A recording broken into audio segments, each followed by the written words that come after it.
Shotgun, steps back, looking to throw. He's got Calder on the left side. Calder spins, makes the catch on the sideline at the 30, and he's brought down at the 25. Rich Rebel football is on.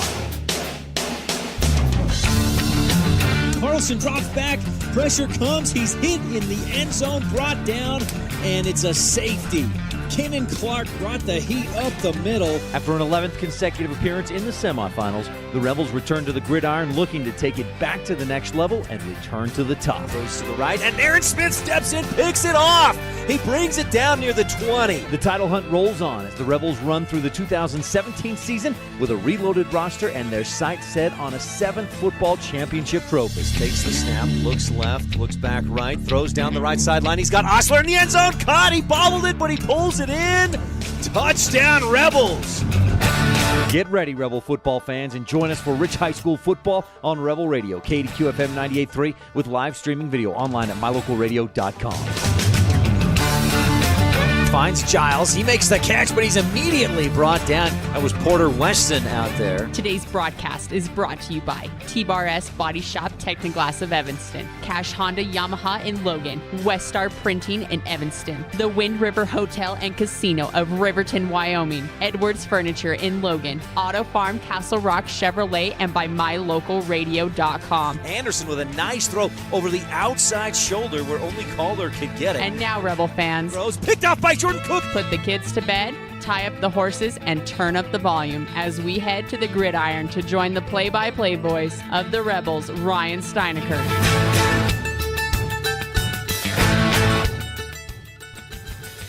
Good evening and welcome to Rich Rebel football on KADQ. We're at Milford High School, the home of the Tigers, where tonight the Rebels take on the 3-0 Milford Tigers, which is the Tigers are averaging 51 points per game. I did the math earlier this week. That's more than 13 1A boys basketball teams scored per game last winter. Rebels and Milford Tigers here tonight at Milford High School. We've got your kickoff in about 40 minutes, but first, the Rolene Kennedy, Rich County's representative at Auto Farm Castle Rock Chevrolet pregame show coming up when we return on the Wildlife and mylocalradio.com. This is Rich Rebel Senior Aaron Smith. Thanks for tuning in to Rich High School football on Rebel Radio, KADQ FM 98.3, and online at mylocalradio.com. Rolene Kennedy of Auto Farm Castle Rock Chevrolet in Evanston is your Rich County representative. The mother of 5 Rich High graduates and grandmother of 3 more graduates in the making, Rolene is here for you. She's a recipient of GM's highest salesman honor, the Mark of Excellence Award winner, meaning she provides you with the best customer service in the industry. The next time you're looking for a car or truck, think Rolene Kennedy at Auto Farm Castle Rock Chevrolet in Evanston, your Rich County representative. Go Rebels!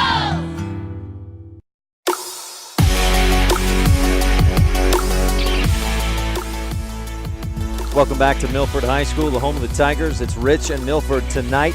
Not a region game, but it is a 1A game. Just 8 teams in 1A football this year. Milford looking like one of the best so far. We'll tell you more about it here on our scene set. Welcome back to the Rolene Kennedy at Auto Farm Castle Rock Chevrolet pregame show. Rich at Milford tonight. The Rebels come in at 1-2. The Tigers at 3-0.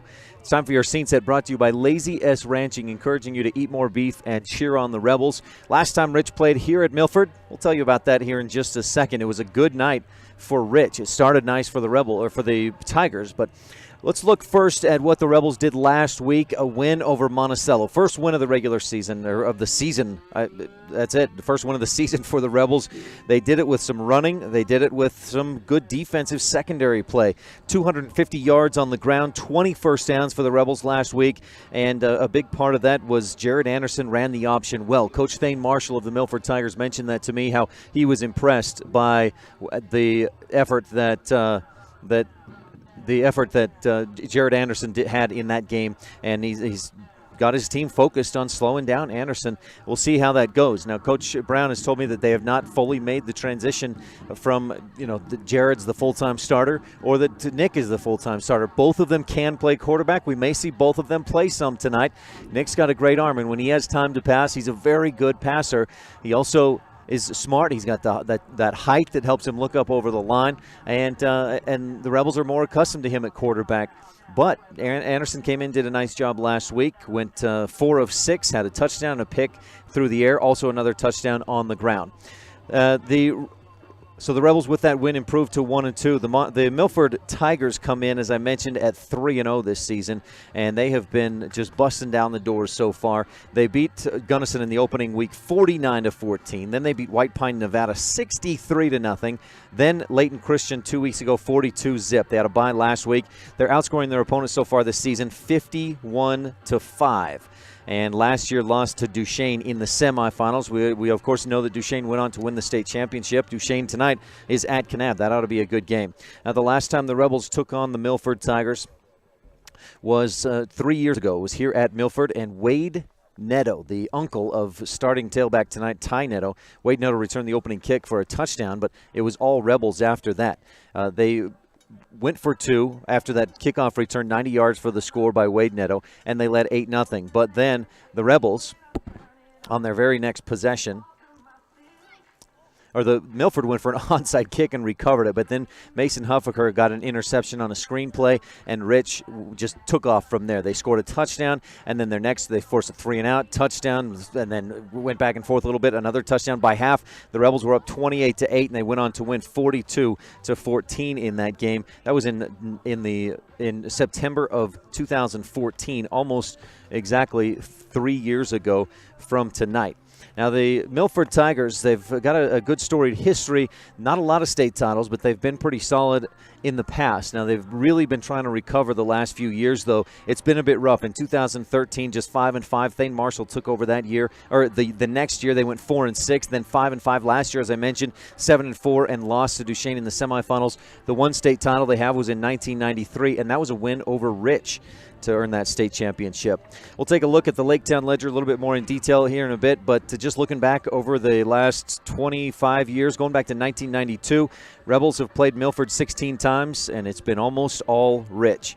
I mentioned the one win for Milford in the state championship game in 1993. They beat Rich one other time. Rebels are 14-2, according to my records, all time against this Milford squad. It's a beautiful night. We had some rain earlier today, but it looks like, knock on wood and cross your fingers, rub that lucky rabbit's foot, things have cleared up a bit. Still some cloudiness and a little bit of dark clouds overhead, but nothing that looks like will cause us any issues with rain. So we're going to keep our fingers crossed for that. It's a nice night. They're doing a big tailgate party. A couple of parents recently, I think Coach Marshall mentioned to me that they're doing a tailgate party. In part, the biggest part of that is that a couple of parents were recently diagnosed, I think he said with cancer, and so they're doing a fundraiser for a couple of those kids' dads. Tailgate party. It's up on the north end of the football field. So there's a great atmosphere tonight. The fans are starting to show up, and we're going to have a fun football night tonight at Milford. Rich versus the Tigers. That's what it looks like here at the field. Scene Set has been brought to you by Laziest Ranching. Eat more beef and cheer on the Rebels. We're about 30 minutes away from today's opening kickoff, but first we'll catch up with former Rebel Cammie Lamborn. That's coming up on the Mound Valley Cattle Company's Where Are They Now? And I should finish that. Cammie Lamborn Oiler. That's just after the break on the Rolene Kennedy at Auto Farm Castle Rock Chevrolet pregame show of Rich Rebel Football on the Wildlife and MyLocalRadio.com. When it comes to hard things in life, don't say, why me? Just say, try me. Remember, it's the tough things that make us the strongest. The cattle ranchers at Laziest Ranching are proud supporters of the youth in our community. Sim, Joe Jean, Carol, and Millie Weston, along with Sim Jr. and Meggie, remind everyone to eat more beef and cheer on the Rich Rebels. That's right. Eat more beef and cheer on the Rich Rebels.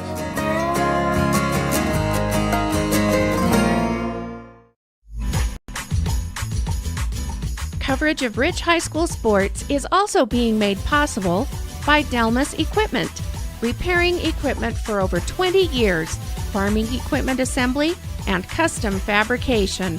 The Thompson Ranch. Brian and Becky Thompson, promoting student learning and success in all areas.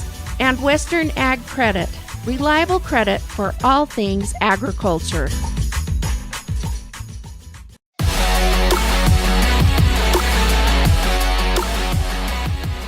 Welcome back to the Rolene Kennedy at Auto Farm Castle Rock Chevrolet pregame show. Tonight, the Rebels have made the long trip to southern Utah to take on the Milford Tigers. We're about 25 minutes away from our opening kickoff, and it's time now to catch up with Rebel alum Cammie Lamborn-Oyler, who graduated from Rich High School in 2014. This portion of the Rolene Kennedy pregame show is called Where Are They Now? And it's brought to you by Mountain Valley Cattle Company, Eddie and Todd Jensen out of Thatcher, Idaho. We'll be right back to talk with Cammie on this broadcast of Rich Rebel Football on Rebel Radio and online at mylocalradio.com. Founded in 1997, the Mountain Valley Cattle Company in Thatcher, Idaho serves Utah, Idaho, and Wyoming and is proud to sponsor the students and staff at Rich High School. The Mountain Valley Cattle Company is established on the foundation of hard work, commitment, and perseverance, knowing that every individual on the team must give their best for the team to succeed. The same principles that students and athletes at Rich High School are learning today that will help them lead tomorrow. The Mountain Valley Cattle Company, 208-339-0614.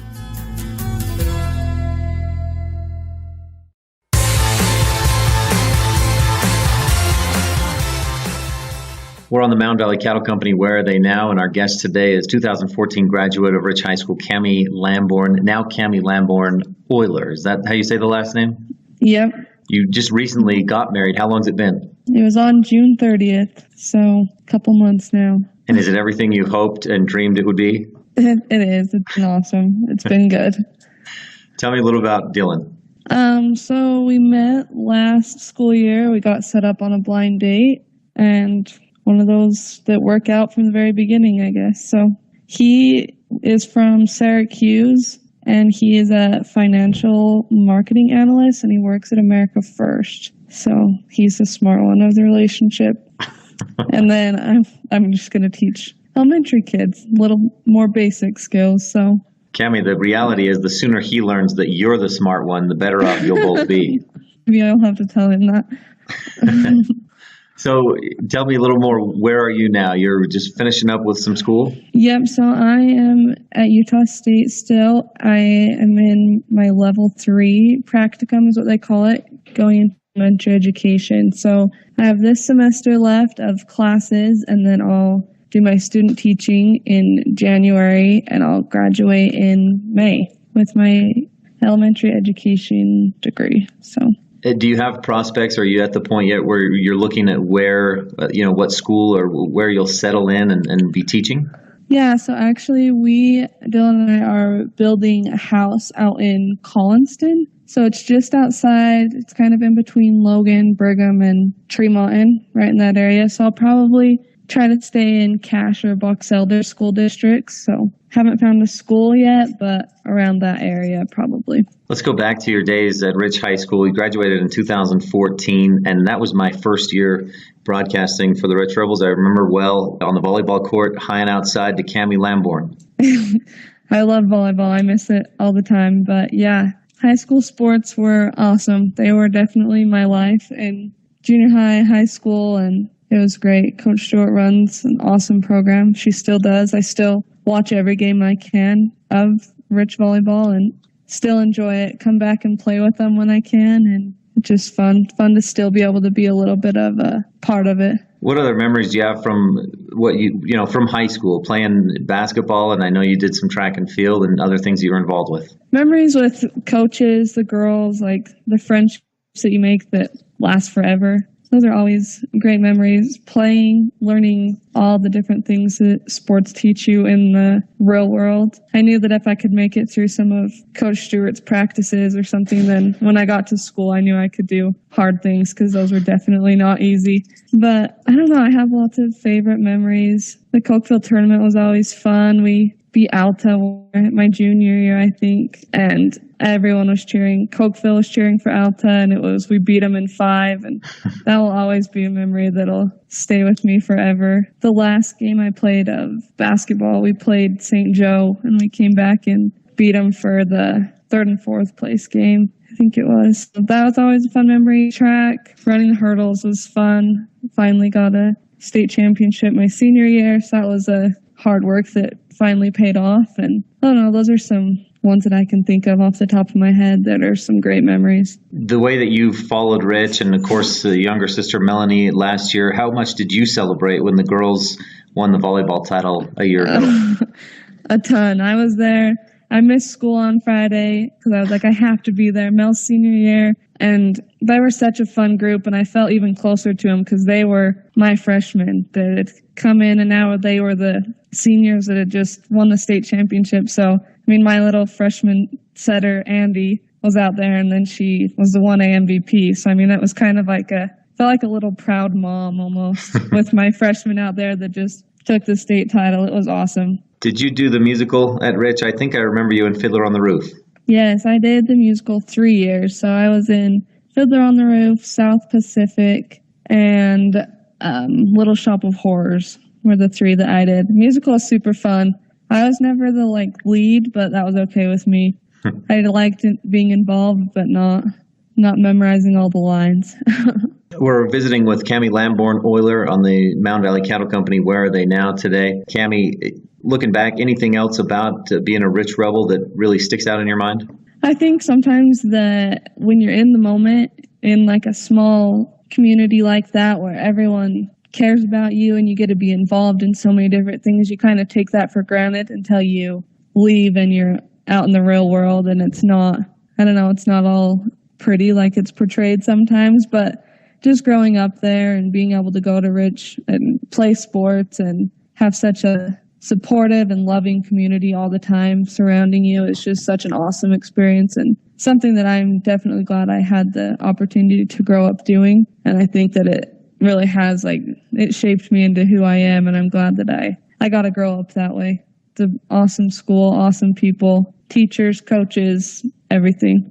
Couple more questions for you. Is there anything you'd like to say to the folks in Rich County that might be tuned into the broadcast today?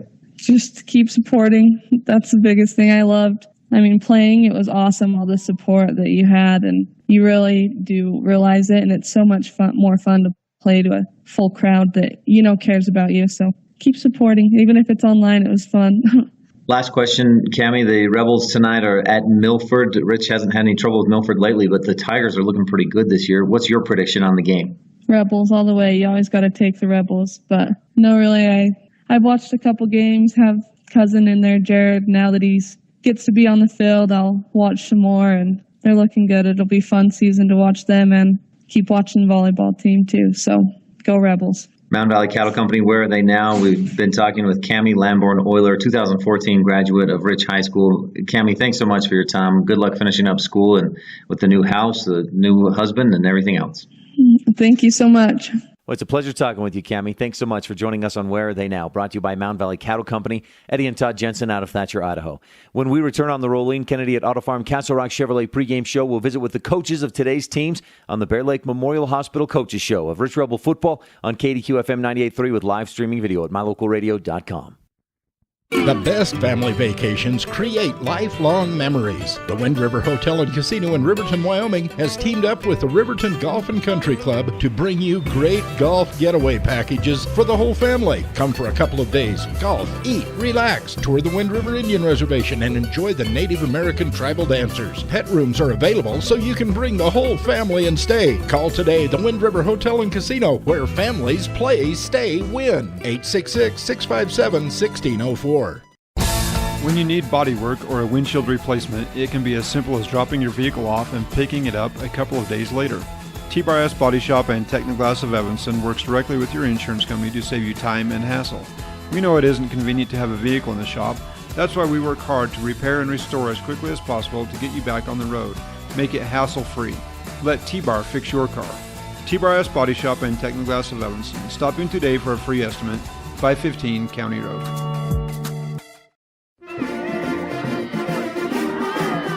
You're listening to Rich High Rebel Football on KADQ FM 98.3.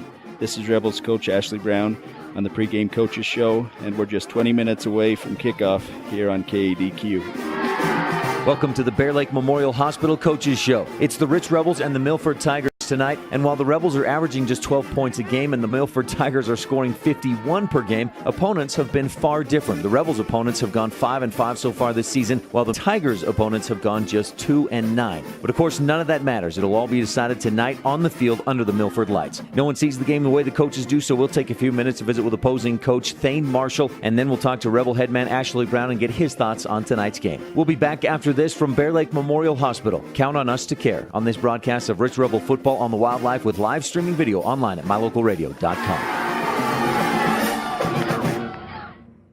As the hospital closest to Bear Lake, professional medical care is always available at Bear Lake Memorial Hospital in Montpelier, Idaho. As a full-service hospital, Bear Lake Memorial offers an emergency room that's open 24/7. They treat patients of all ages. Other professional services include physicians' clinics, assisted living, home health services, counseling, dialysis, physical, occupational, and speech therapy, orthopedic care, and skilled nursing. Bear Lake Memorial Hospital in Montpelier, Idaho. Count on us to care.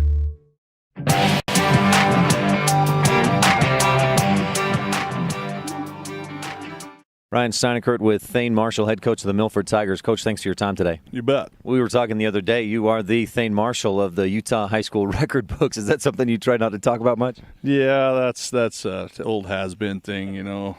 I had a great offensive line. They did all the work, and I got all the credit. So, you know, it's just kind of like being a coach. The kids do all the work, and they get all the credit, and you just sit in the background, so. Has that carried over into your coaching philosophy? I mean, do you focus a lot on the offensive line and let them do all the work? No, I actually, I'm a little different. Most head coaches, I'm not a coordinator on either side of the ball. I have a defense coordinator and an offensive coordinator, and I actually brought my pulling guard in from college that saved my life a lot of times in college to be my offensive line coach. Is that from SUU? Yes.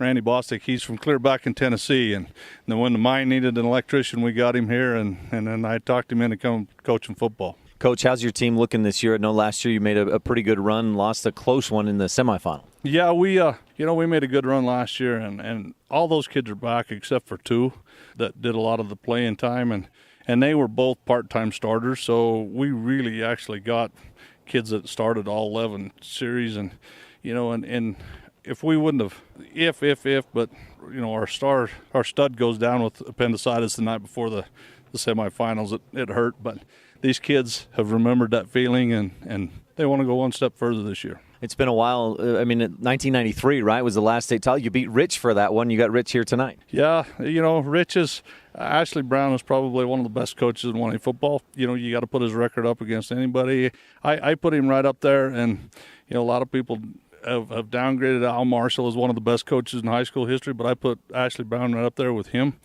He's going to line up, do the same thing he's done for years, and say, stop me if you can, and you better come with a good game plan, or you're not going to stop him. Coach, what's your game plan? I mean, we know that you're scoring lots of points, 51 a game. That's a lot more than a lot of high school basketball teams score per game. How have you done that? We got 4 experienced receivers, and we got a really nice quarterback coming back this year. He started as a freshman last year, and he just takes what the defense gives him, and he doesn't get rattled, and he does a good job. And our philosophy tonight is to score early and big, and hopefully a lot, so that Rich has to play catch-up in their wishbone. He's got to have, your quarterback, Bryson Barnes, a unique combination of talent, poise, athleticism, all that kind of stuff to be a starter as a freshman at quarterback and then coming back as a sophomore this year. It's funny because my defense coordinator has been coaching for 45 years at every level, and this kid was an 8th grader. And he come into one of our defensive meetings, and Coach was drawing his defense up on the board, and he said, and Bryson says, well, I'd beat you right there. And he said, well, will I do this? And he said, well, then I'd throw it over here. Finally, Coach Ward says, who is this kid? Both me and my son said, he's our quarterback next year. And he says, get the heck out of my meeting. I don't want to talk to you anymore. So he's one of them kids that we had to tell him that, okay, you can't lift every day. So we had to pull him back during season to just, he loves it. He's a student of the game. That's his passion. You want to get on top early and force Rich to try and get out of their offensive game plan and make a comeback or play from behind. What else do you need to do to beat the Rebels tonight? You got to stop them, dive play.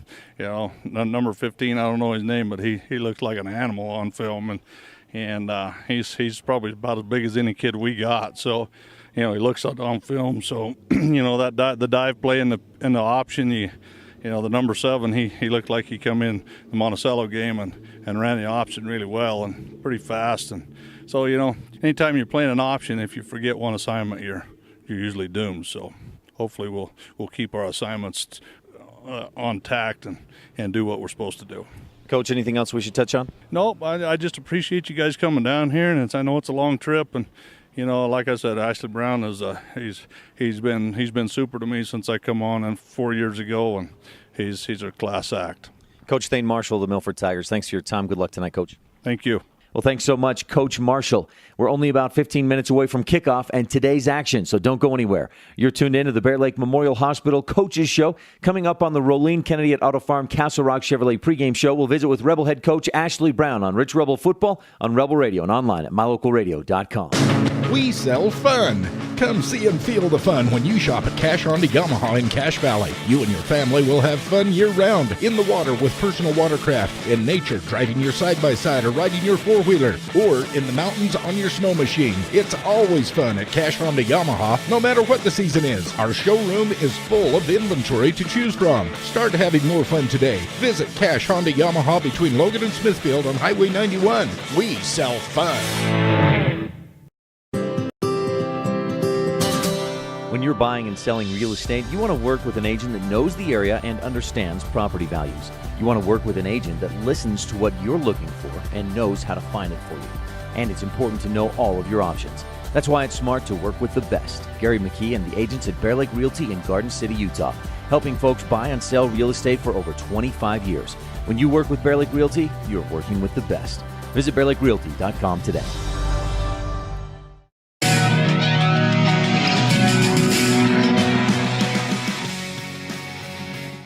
Welcome back to the Rolene Kennedy at Auto Farm Castle Rock Chevrolet pregame show. We're in the middle of the Coaches Show, brought to you by Bear Lake Memorial Hospital. Count on us to care. The Rich Rebels and the Milford Tigers face off tonight. It's Rich at 1-2, the Milford Tigers at 3-0. The last time these teams met, the Rebels had no trouble with Milford, but so far through 3 games this season, Milford is outscoring their opponents 51-5.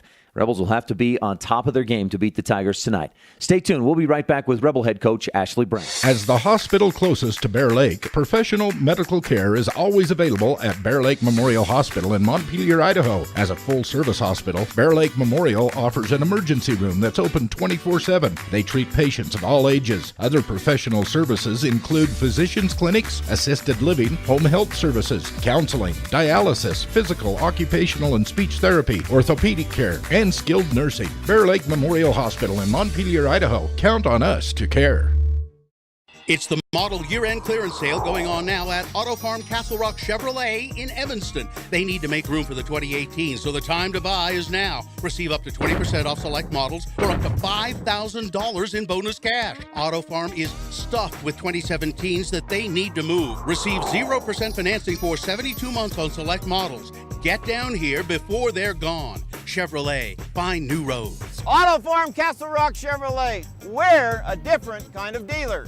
Ryan Steineckert with Ashley Brown of the Rich Rebels. And, Coach, a solid win, I thought, over Monticello. The guys played well. Your defense looked great. Yeah, I thought that was, our best game so far this year. Offensively, we struggled once in a while, but we were more consistent. We were able to move the ball on the ground. And then defensively, we were able to create some turnovers, which always helps you. And so I thought it was a very good game for us, and it's a game that we needed to win.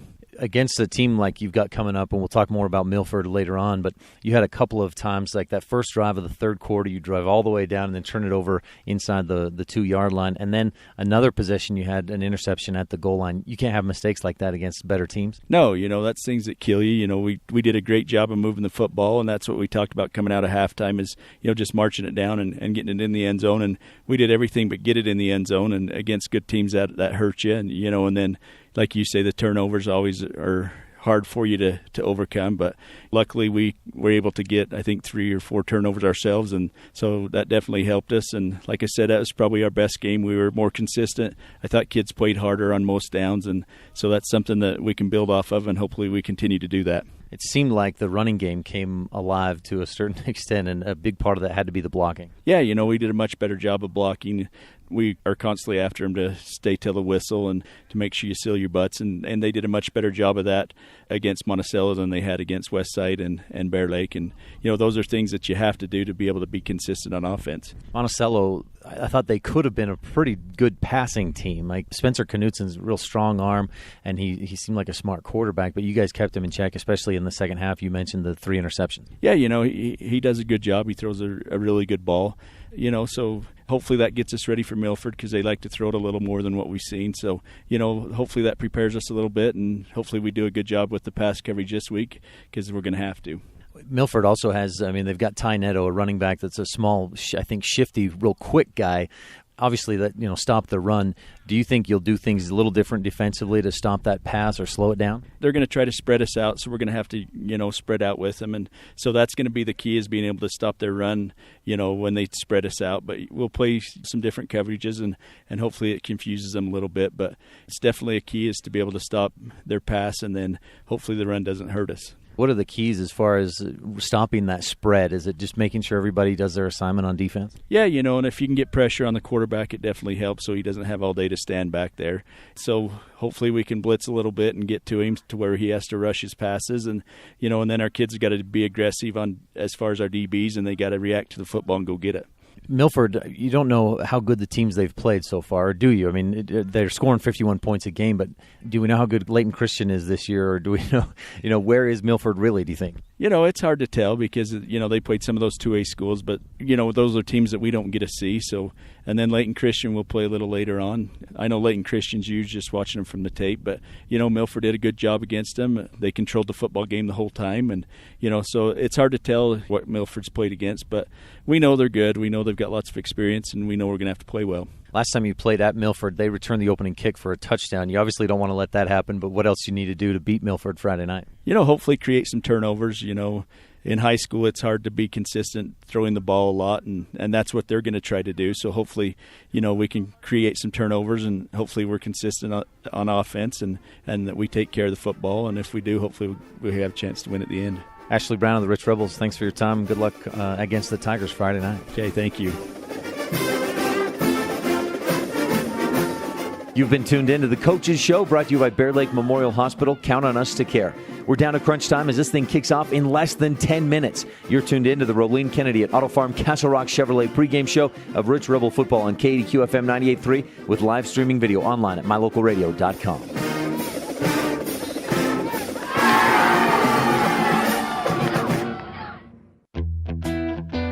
Rolene Kennedy of Auto Farm Castle Rock Chevrolet in Evanston is your Rich County representative. The mother of 5 Rich High graduates and grandmother of 3 more graduates in the making, Rolene is here for you. She's a recipient of GM's highest salesman honor, the Mark of Excellence Award winner, meaning she provides you with the best customer service in the industry. The next time you're looking for a car or truck, think Rolene Kennedy at Auto Farm Castle Rock Chevrolet in Evanston, your Rich County representative.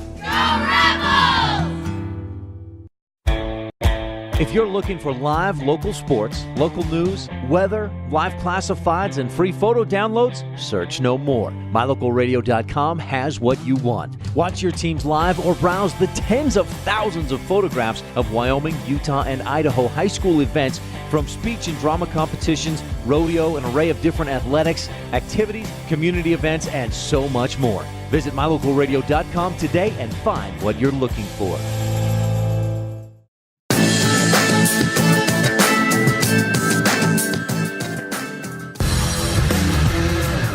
Make this winter epic when you rent from Epic Recreation in Garden City, Utah. We rent cabins, snowmobiles, snowcat razors, snow tire bicycles, snowshoes, and more. Thank goodness winter is long, because at Bear Lake, we make it epic. Call us today and book your epic adventure at Bear Lake. Recreation and lodging packages available year-round. Call Epic Recreation today or book online at epicrecreation.net. Thanks for tuning in to the pregame show, brought to you by Rolene Kennedy, Rich County's representative for Auto Farm Castle Rock Chevrolet. Stay tuned. We've got the Pugstone Sporting Green Scene, the Epic Recreation Keys to the Game, and the Laketown Ledger coming up after the break. It's Rich Rebel Football on Rebel Radio, KDQ FM 98.3, with video online at mylocalradio.com. It doesn't matter what season you visit Bear Lake. Make sure you always stop at Pugstone Sporting Goods. You'll find lots of great quality inventory at low prices, including guns and ammo. During the winter, you can rent cross-country skis, snowshoes, and buy your ski passes to Beaver Mountain. Pugstones is always the best place to get information about the area and purchase your hunting or fishing licenses. Everything you need with one stop at Pugstone Sporting Goods at the four-way stop in Garden City.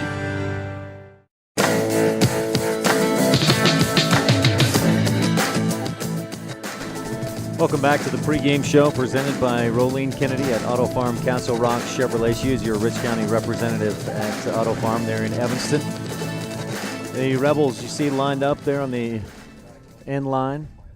Milford High School tonight doing a Stamp Out Cancer Awareness Night, and you'll see a lot of pink around. So the football players, a lot of them with pink socks or shoes or both. They're all holding right now pink balloons.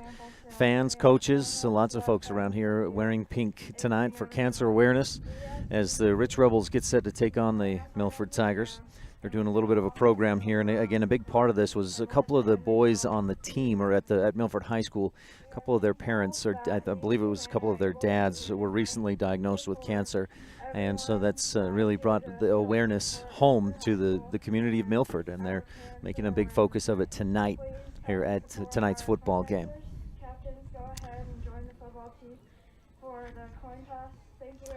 We've got the coin toss coming up here in a moment. They already took care of the national anthem, so we'll just move along in our pregame coverage. Again, brought to you by Rolene Kennedy, Rich County's representative at Auto Farm Castle Rock Chevrolet. And first up in our continued pregame coverage from here at Milford is the Laketown Ledger, brought to you by the town of Laketown. Good luck, Rebels, from the Mayor and Town Council of Laketown. Mayor Sim Weston, council members Dallas Clark, Chris Hodges, Gary Ogilvie, and Delora White.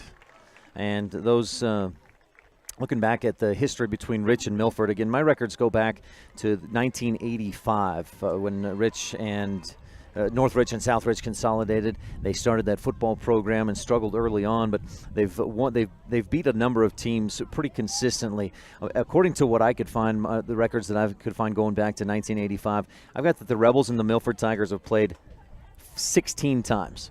And it's been almost all Rebels. In 1993, Milford won the state championship. They beat Rich that year. Of course, we know the Rebels went on to win the titles in 94, 95, and 96, 3 in a row state championships. But Milford beat the Rebels to prevent a fourth, what would have been the first of 4, had the Rebels won that year. So 1993, Milford beat Rich. And then in 1994, they beat Rich during the regular season. Rebels went on to beat them in the playoffs 12-6. Those are the only 2 wins in the course of this history. Rebels are 14-2 against the Tigers with an average win score of 43-13. So it really hasn't even been close. There has been a few close games. 2002, the Rebels won by just 4 points. As I mentioned, in 94, the Rebels won by 6. But since that 2002 game, the Rebels have won in dominating fashion. In fact, only once in the last 11 games have the Rebels failed to score at least, twice. They've not scored in the 40s. Every other time they've scored at least 40 points.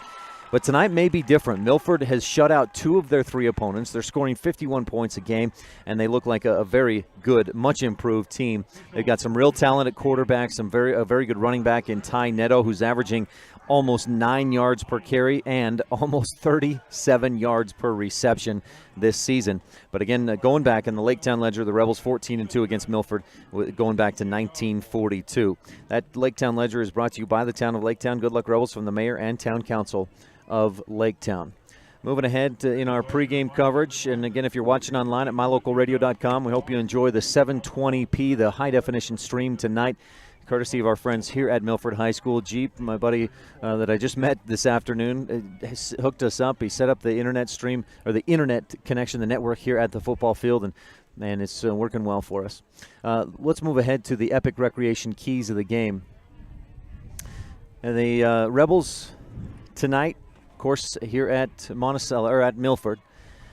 A couple of the keys we've got. Number 1 is cast the net. Oh, that refers to Ty Neto. Now, you may remember, Rebel fans, 4 years ago when Rich came and played here at Milford, Wade Neto returned the opening kick for a touchdown. Thane Marshall, the head coach of Milford, told me at that time he'd put Wade Neto up against any running back in the state, not just 1A, but across all classifications, and he started off real well. But the Rebels kept him in check the rest of the way, and they need to do the same tonight against senior Ty Neto. In just 3 games, senior Ty Neto has 361 yards from scrimmage and 8 touchdowns. He's averaging almost 8.5 yards per carry and close to 37 yards per reception. That's far more than a first down every time he touches the ball. If he maintains that clip or anything close to it tonight, the Rebels won't be able to keep up. And that's a big key. We heard Coach Marshall say that they want to get a big lead early and force Rich to play catch-up, and that's exactly what Coach Brown does not want. If they have to play catch-up, especially from down 2 or 3 touchdowns, they're in trouble. Rich has to be able to stop the run without loading the box. Milford has a lot of weapons, and the first way to slow down that spread offense that they'll run tonight is to cash the net. Number 2, lock the Barnes doors. As a freshman, Bryson Barnes threw for 1,865 yards and 17 touchdowns. 17 touchdowns with just 8 picks. So far in his sophomore year, he's at 675 yards passing, 6 touchdowns, just 1 interception, and he's the Tigers' second leading rusher, so he can get it done through the air and on the ground. He's accurate and distributes the ball well. 4 different guys have more than 100 receiving yards, and a 5th guy is just 7 yards shy of that plateau. Now, if Rich can't at least slow Barnes down, it'll be a long night for the Rebels. Rich has to lock the Barnes doors. That's Bryson Barnes, starting quarterback for the Tigers. And 3rd is strike first. And that goes back to one thing that Coach Marshall said and just the type of offense the Rebels run. Over the last 4+ seasons, when the Rebels put the first points on the board, they've had pretty good success. 27 wins, 4 losses, including last week, the win over Monticello. That's an .870 win percentage. So when Rich scores first, they win close to 9 out of 10 times. This trend continued last week when the Rebels scored first and beat Monticello. So if Rich can score before Milford does, there's an 87% chance that Rich improves to 2-2. Milford is averaging, as I've mentioned, 51 points per game. That's more than 13 1A boys basketball teams averaged last winter. Let me repeat that. 13 1A boys basketball teams didn't score as many points per game as Milford is averaging so far on the football field this season. So today might even be a case where just to keep up, the Rebels better strike first. Those are your keys of the game, brought to you by Epic Recreation. Visit epicrecreation.net. Rentals in Bear Lake. You know about their great summer recreation rentals. So they've got great winter recreation rentals as well, from snow machines and snow cats to the fat snow tires for bicycles and much more. Visit epicrecreation.net. Captain's meeting at midfield right now. I'm going to move to the live camera and see if, Dylan, will you zoom in on that? Let's keep an eye on that coin toss and see how things go. Again, our Laketown Ledger is brought to you by the town of Laketown. Keys of the game by Epic Recreation. We've got your starting lineups coming up in a moment from the Randolph Country Store. But first, the green scene brought to you by Pugstone Sporting. Winter, summer, spring, or fall, Pugstones has it all. It's a chilly night, and it rained quite a bit today. When the sun was out, it was nice and warm. Currently, let's check the weather app real quick, 64 degrees and a light breeze coming out of the west. Cloud cover, so there's no sunshine, and it feels maybe a little more cool. Did you bring a jacket, Dylan? You know what? I have an extra one in my truck. Do you want to go grab it right now? All right. It is a little bit chilly. I'm going to put the jacket on in a few minutes here, but a good crowd tonight, a few Rebel fans across the way. Looks like the Rebels... Milford won the toss, and they've deferred to the second half. So the Rebels will receive. Rich will receive. Let me just mark that down. All right, that's it. As there's your coin toss. Just a very nice night. The field looks in pretty good shape. There's a lot of darker green and lighter green patches. Obviously, this is a field that's seen some wear and tear already this season. You got the mountains in the distance. You got a lot of Milford fans here in front of us. And again, it's a cancer awareness night here at Milford High School. They're doing lots of fundraising to help out a couple of boys' dads, or a couple of students' parents, dads who have recently been diagnosed with cancer. And we wish them well, wish them the best in whatever treatment they may go through, and hope and pray that they'll get well soon and be able to be around for many years to come. But you'll see lots of pink shirts and lots of the Milford Tigers with some pink socks and lots of pink all around the stadium on a cooler night here in Milford. And again, that's your green scene, brought to you by Pugstone Sporting. Winter, summer, spring, or fall, Pugstones has it all there. Your Bear Lake all sporting goods shop. Rebels will receive, so we'll give you their starters on offense. The front line, Trey Sittaway, Porter Weston, Jaden Nelson, Wyatt Weston, Daniel Gifford. At wide receiver, Cameron Calder, Nick Jarman starting at tight end, Jared Anderson under center, and the running backs are Jordan Cook, Kenan Clark, and Aaron Smith. Starting, again, starters are brought to you by the Randolph Country Store. We may be small, but we've got it all. The Randolph Country Store, Milford Tigers defensive starters. Up front, seniors Ryan Mayer and Gus Thompson are on the ends. Andy Rodriguez, a senior defensive tackle, and Ike Christopher Keller, a sophomore defensive tackle. Set to kick this one off. We'll get the rest of the starters here in a sec as Isaiah Montoya, the senior, lines up to kick this one off and get this game started. It's a Bear Lake Physical Therapy kickoff to start this football game. Montoya waiting, gets the whistle, approaches and boots it high and fairly deep at the 13-yard line, fielded by the Rebels. Trineri up to the 25, to the 30, and he's sandwiched. They'll spot it right at the 30. First and 10 for the Rich Rebel offense. Rest of the starting defense for the Milford Tigers, linebackers, 1 junior, 2 seniors. Alec Williams, the junior, Trey Williamson, Jackson Davis, the seniors. Cornerbacks are senior Colton Pomeranke and junior Gage Hardy. Safeties, senior Cole Wilson and senior Ty Neto. Thanks for tuning in to our Town of Randolph, for our Rolene Kennedy pregame show. Rebels first and 10, attacking right to left from our view. Give up the middle to Aaron Smith, and he initially was wrapped up. He was able to just keep his momentum moving forward and picked up a yard out to the 31. I heard a shout from the Rebel sideline, "Come on." May have just been a shout that we need to open up a little better of a hole on that offensive line.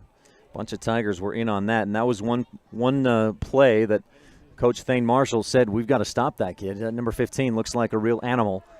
2nd down and 9 for the Rebels. Calder out wide right. In the slot is Trineri.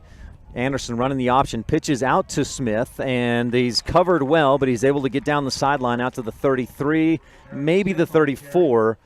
Looks like they'll spot it back about the 33-yard line. Not quite the 33.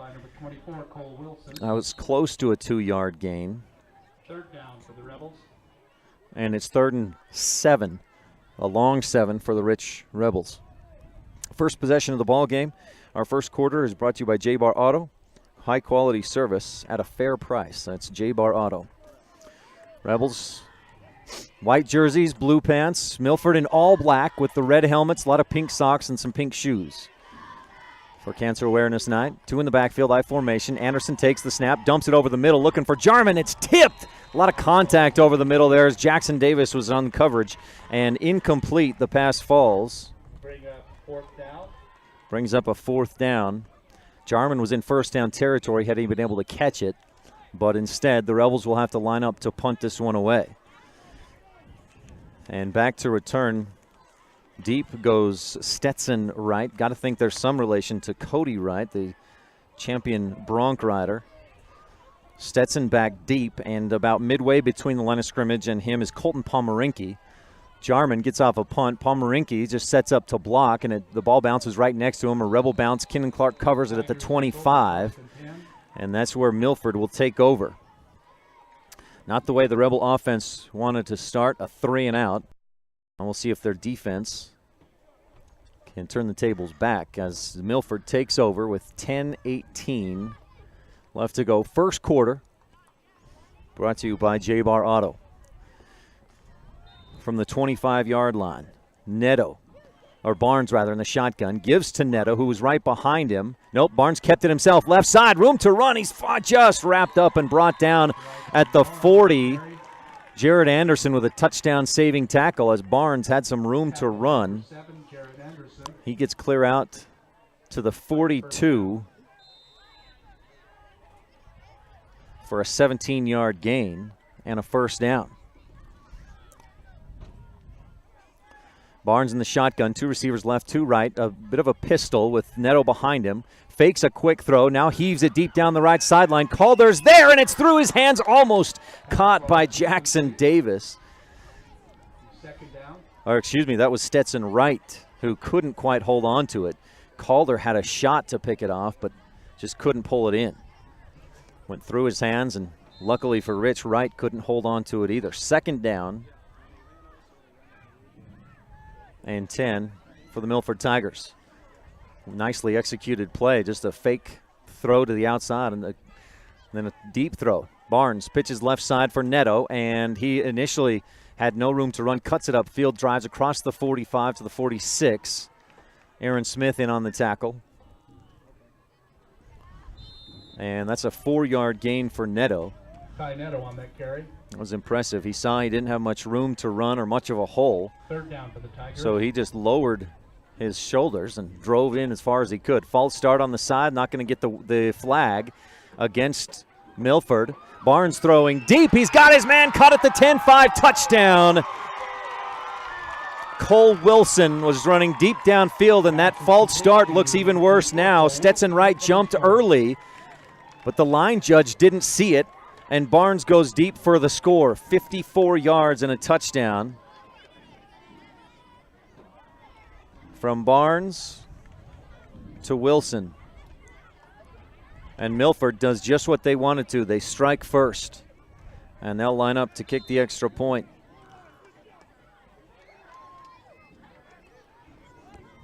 Again, the kicker is Isaiah Montoya. The snap, the kick is up, and it is good. And it's 7-0.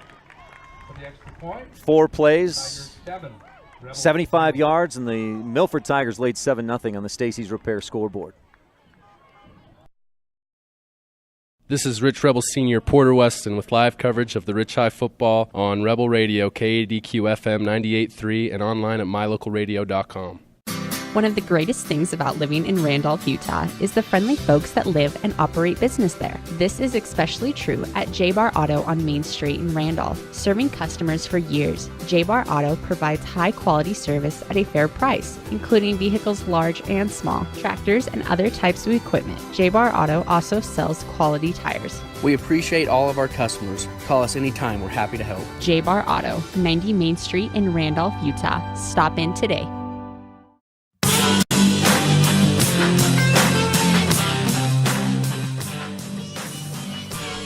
The Tigers get away with a false start, and it ends up with a 54-yard touchdown pass from Barnes to Wilson. Extra point is good, and Milford leads 7-0 on the Stacy's Repair scoreboard. They'll kick off again here. Montoya kicks it high and deep. Fielded at the 15 by Trineri. Starts up the middle, then cuts to the right side to the 30, 35, and then he's wrapped up, slowed down, and hit down at the 30. Looks like the 34 is where they'll spot it. On the return. So Rich takes over. 1st and 10. 9:06 left to go. First quarter. Rebels. Brought to you by J-Bar Auto. Make sure to stay tuned for our halftime show. Brought to you by T-Bar-S Body Shop. Technoglass of Evanston. They'll spot this one right at the 35. 1st and 10 for Rich. 3 in the backfield. Anderson takes the snap, gives up the gut, and initially Clark's hole was plugged up, so he hesitated, bounced to the left, and picked up a couple. Actually got out to the 38-yard line, a 3-yard gain. Kenny Clark on the carry. Brings up 2nd down and 7. Reagan Huffner wide to the right. Tight end is Nick Jarman on the left side. 3 in the backfield. Wishbone behind Anderson. Takes the snap, fakes the handoff, pitches right side. He's got Colton Meek, who had room initially, and then he was leveled. Cole Wilson got out there, who just caught that touchdown pass. Meek on the carry. And stuffs Meek for no gain. Actually lost a yard. Stopped by Cole Wilson. Colton Meek last week, 2 carries for 25 yards.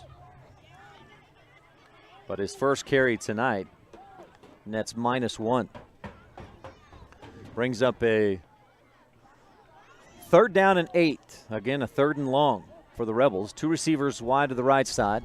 Short side of the field. Ball in the right hash. Anderson back to throw. Good protection. Steps back. Throws. He's got Calder right at the 1st down marker. Catch is made on the sideline. And that should move the chains for the Rebels. A 1st down. I just got a text from Rick Rose, the AD at Milford. He says that Stetson Wright is Cody Wright's son. I mentioned that it was probably a relation earlier, and yes, it is. Says apparently Cody has another son that is in 8th grade. And thanks, Rick, for that update. Rebels move the chains out to the 46-yard line.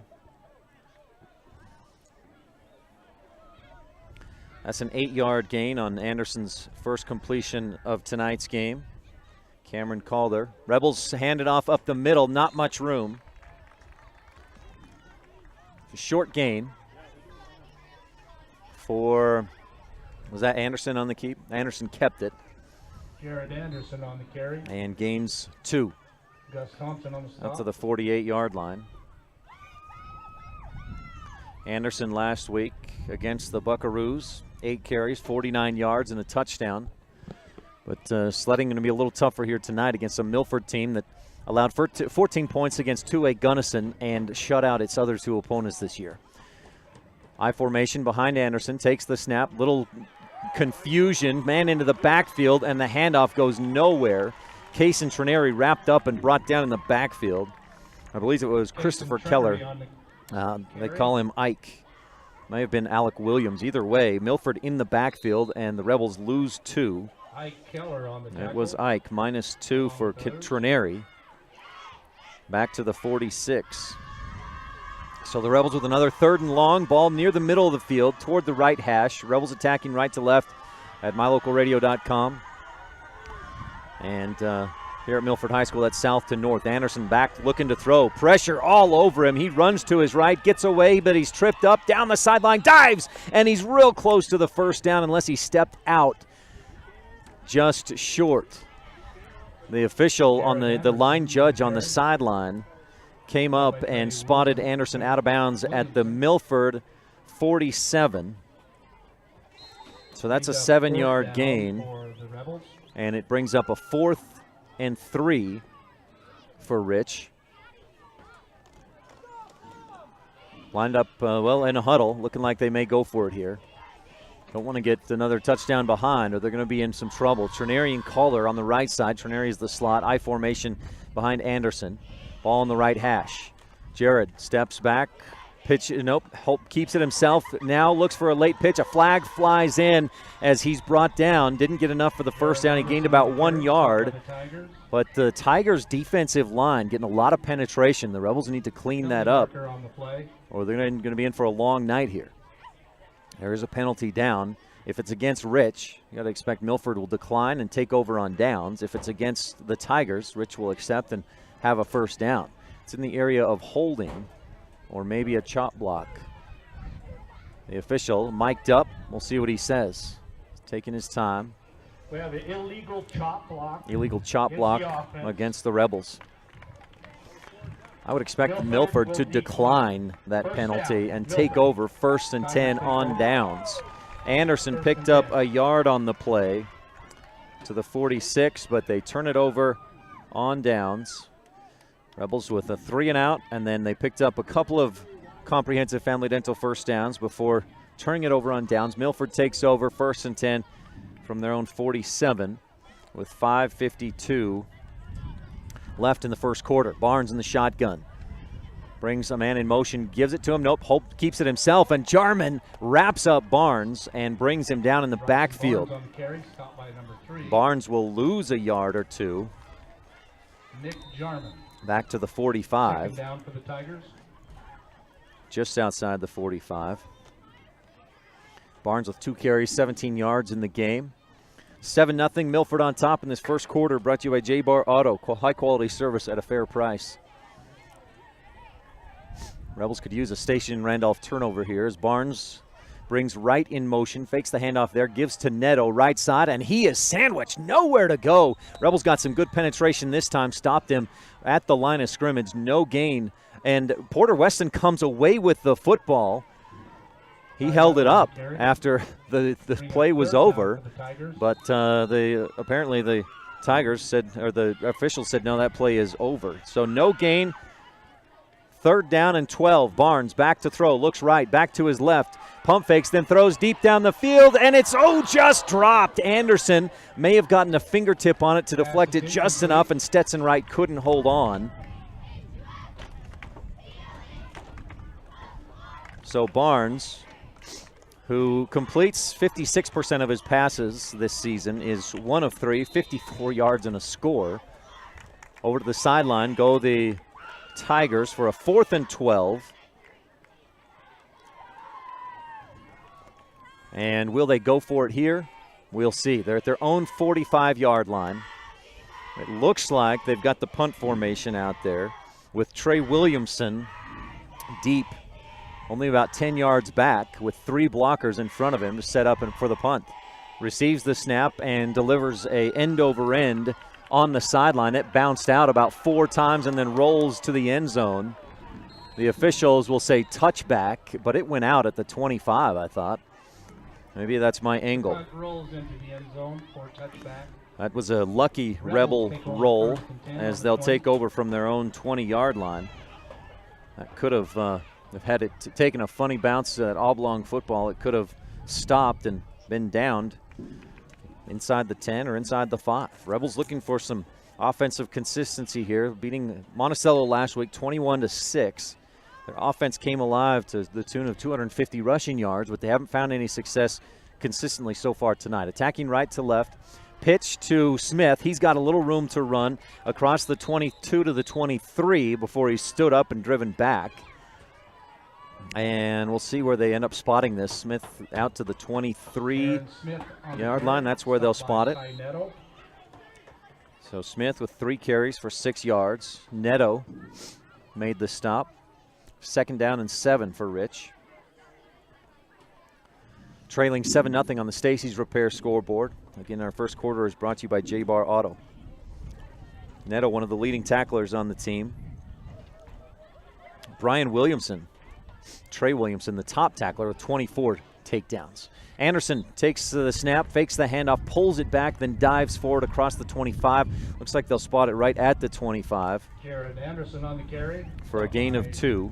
Anderson 4 carries, 12 yards, and Rebels been good for 2 to 3 yards per carry, but they need 3 to 4 yards per carry, especially on first downs. Sun has come out a bit behind the clouds, but the wind has picked up a little bit. Ball near the left hash for a 3rd and 5. Clark alone in the backfield, trips out to the right side. Jarman alone on the left. Anderson steps back, looking to throw. Steps up away from the pressure, throws, and can't find Smith. He's hit from behind as the pass was in the area, and it falls incomplete. Anderson 1 of 3 for 8 yards. That'll bring up a 4th down for Rich, deep in their own territory. They'll be forced to punt here from their own 25-yard line. And again, back deep to return, Stetson Wright. And in front of him, about 10 yards, is Colton Pomeranke, about 12 yards in front of him. Jarman, high snap.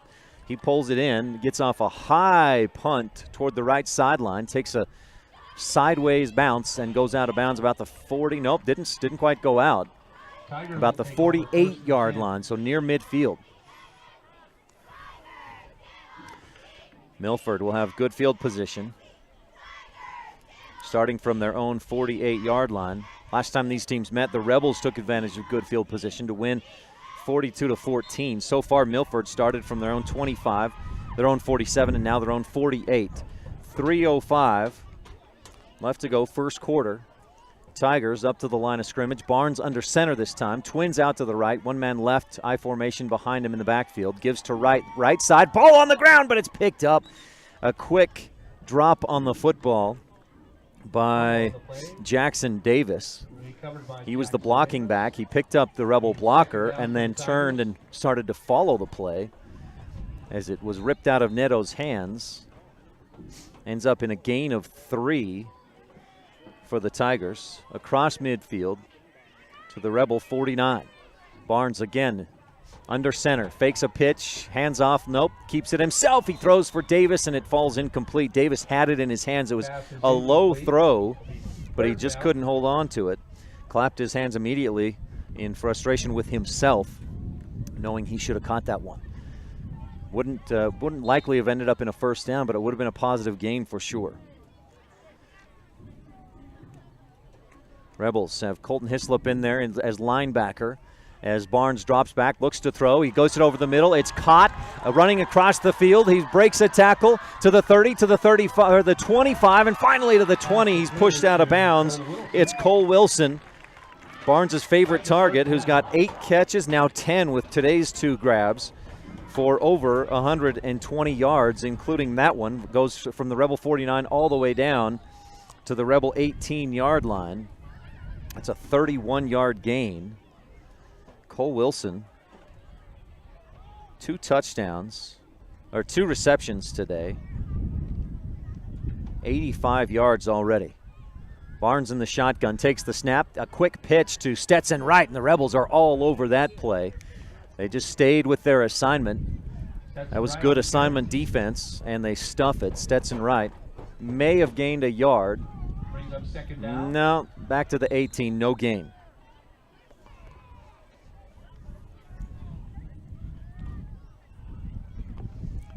So a 2nd and 10 from the Rebel 18-yard line. Barnes in the shotgun, takes the snap, quick throw, almost picked off. Oh, Porter Weston had it in his paws, and he couldn't hold on to it. He was starting to run and looking for a big return before he actually pulled it in fully. Boy, that would have been a big station in Randolph turnover. Rebels really need one of those. Hopefully lead to a pro physical therapy touchdown. Let's not get ahead of ourselves, though.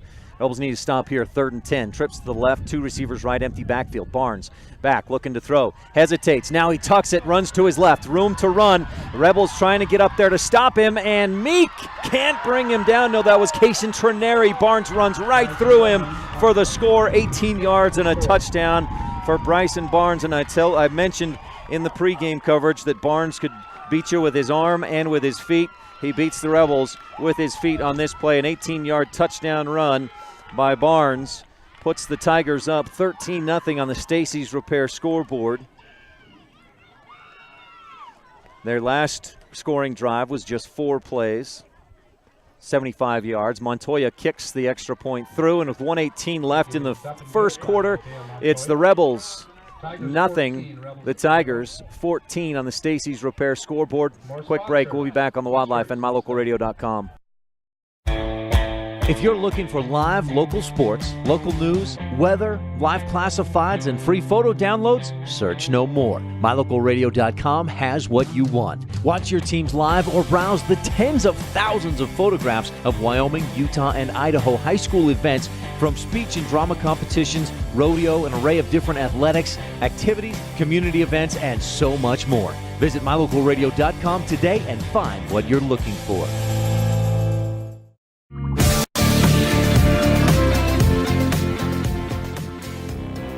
Well, the wind has kicked up quite a bit. I'm starting to worry about some of my papers and things that I've got taped down, but they're blowing in the wind. Rebels were starting to worry about this game getting away from them.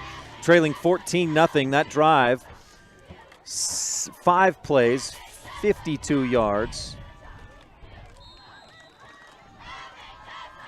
And Montoya kicks this one off again. The Rebels set to receive. Trineri at the 12.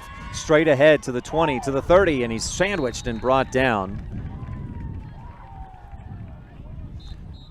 Rebels will have decent field position again, but they've been unable to pick up more than just the 1 first down. Let's see. Rebels, 1st and 10. Yeah, that's all the Rebels have had is 1 first down. Meanwhile, the Tigers have just 2 first downs, but they've picked up some yards in big chunks so far today. A 54-yard touchdown pass, a 31-yard completion that set up an 18-yard touchdown run for Bryson Barnes.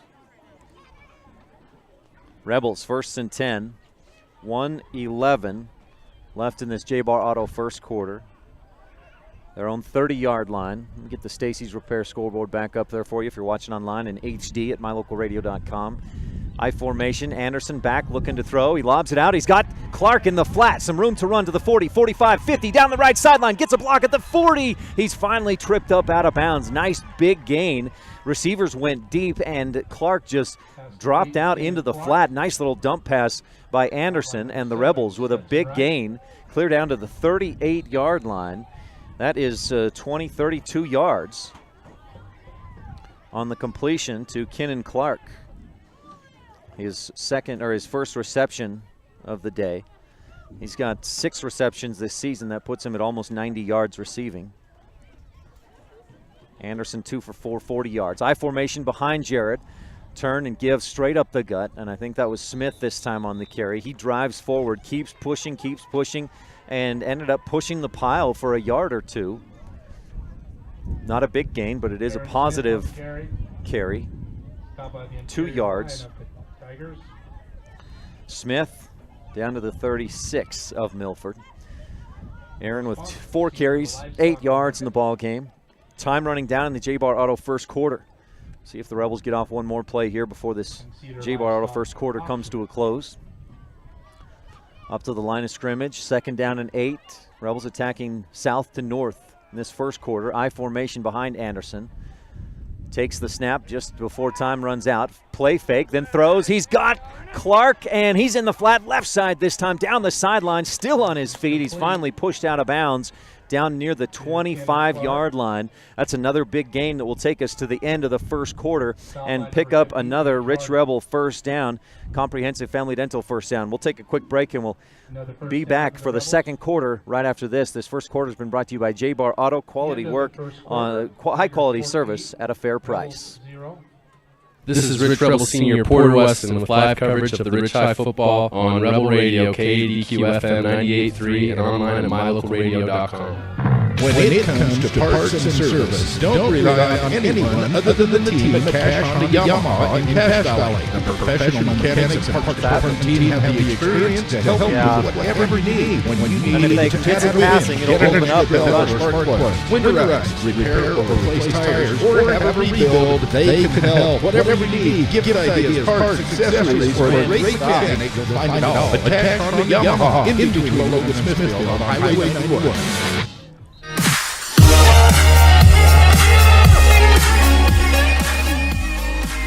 Welcome back to Milford High School.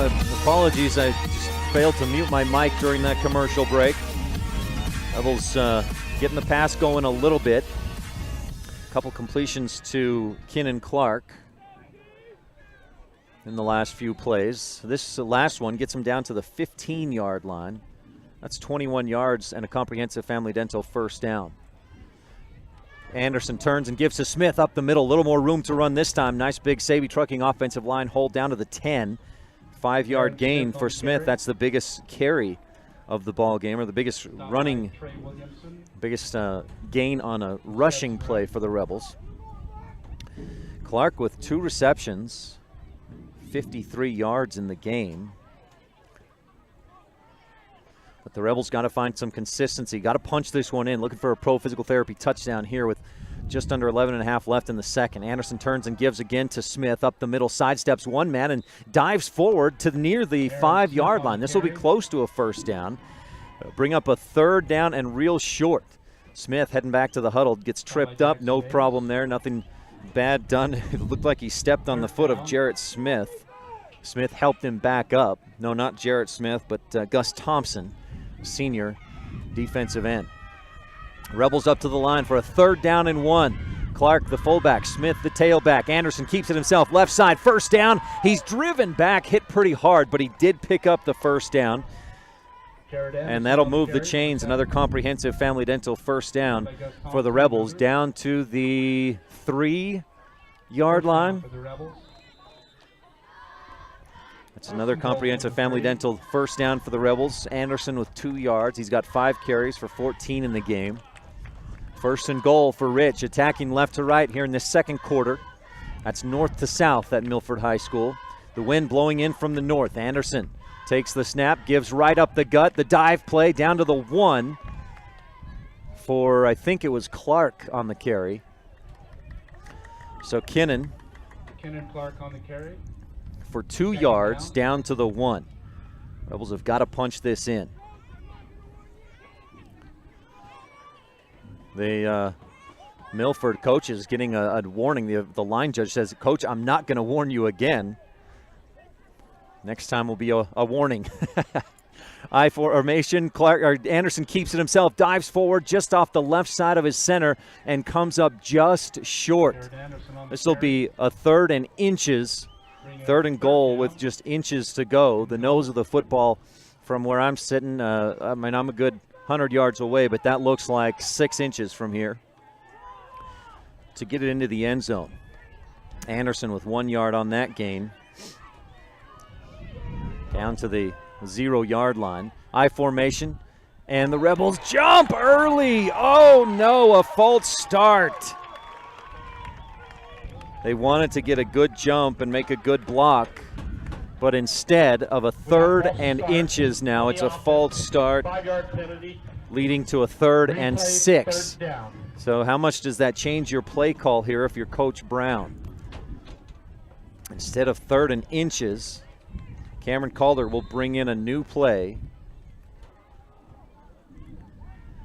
Ball on the left hash, and the Rebels facing a 3rd and goal. This is 4-down territory, so if you can pick up 3 or 4 of those yards back, be in an okay shape. Anderson takes the snap, gives up the middle. Clark immediately wrapped up, strides, 2nd, 3rd effort, but he doesn't get much. Down to the 4. So a 2-yard gain for Clark. Oh man, that's false start looming large at this point with a 4th and goal from the 4. Ball right in the middle of the field. And the Rebels will go for it. Running has not been consistently able to pick up those 4 or 5 yards they would need to score here. 2 receivers right, I formation behind Anderson, fakes the throw over the middle, looking for Jarman, and the throw was behind him. He was leveled in the back. A big hit, and the ball falls incomplete. So the Rebels get down inside the 1 on a nice drive that was 10 plays long, but they cannot punch it in for a pro physical therapy touchdown. And that throw, Jarman, I don't know if it's just the chemistry, the syncing those 2 players up. Jarman had gone a little more over the middle than Anderson was expecting. Barnes under center, takes the snap, fakes the throw, fakes the handoff, throws out to his right and misfires. Intended for Jackson Davis, led him a little too far. Pass is incomplete. It'll be 2nd down. Rebels trailing 14-0 on the Stacey's Repair scoreboard. Milford scored on their first possession, a 54-yard touchdown pass from Barnes to Wilson. And then 2 possessions later for the Tigers, an 18-yard touchdown run by Barnes, put them up 14-zip. In the shotgun, give, and up the middle, nowhere to go for Ty Neto.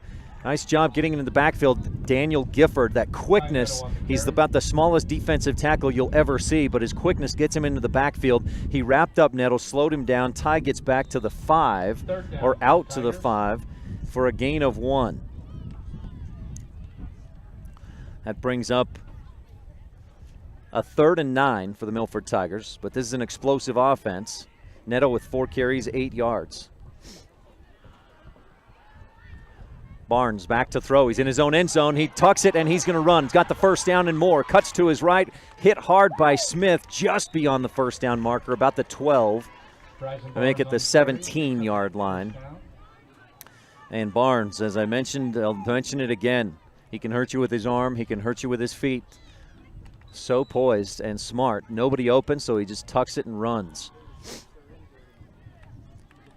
Tigers started this drive from their own 4. 1st down out at the 18-yard line. That's a 13-yard gain. Barnes in the shotgun, fakes the handoff, now pitches out to his right. Neto breaks 1 tackle. Down the sideline, he's upended by the Rebels' Kaysen Trineri. Neto, with his biggest gain of the day, gets right near the 1st down marker at the 28. Depending on the spot, we'll see. That should move the chains. It does. Neto with a gain of 10. He's at 18 yards on 5 carries. That he'd gone for 4, 0, 3, 1, and then 10. It was an option play from the spread formation. Neto about 10 yards behind the line of scrimmage. Barnes in the shotgun about 5 yards back. Trips to the right, 1 man left. Barnes takes the snap, fakes the handoff, throws over the middle, and he's got his man. A quick catch and a quick hit. Cole Wilson with the catch out across the 40 to about the 43. A quick 15-yard strike. And Cole Wilson is at 98 receiving yards. These guys looking like the Oregon Ducks, a no-huddle offense. They all look to the sideline and then set up at the line of scrimmage. Barnes fakes the pitch, gives to Neto, running left. Not much room. He's hit. He was wrapped up and slowed down by Jarman, and then Huffner came in and laid a wallop on him. Neto ends up picking up about 2 out to the 44-yard line. Porter Weston in on the tackle as well. That's a 1-yard gain. 2nd down and 9 for the Tigers. Barnes at 100 yards passing on 3 of 8. He steps back looking to throw again, deep down the right sideline, and Cameron Calder tripped up inadvertently by Stetson Wright. Calder, if he'd been able to turn around and hadn't been tripped up, he would have had a good shot at picking that ball off.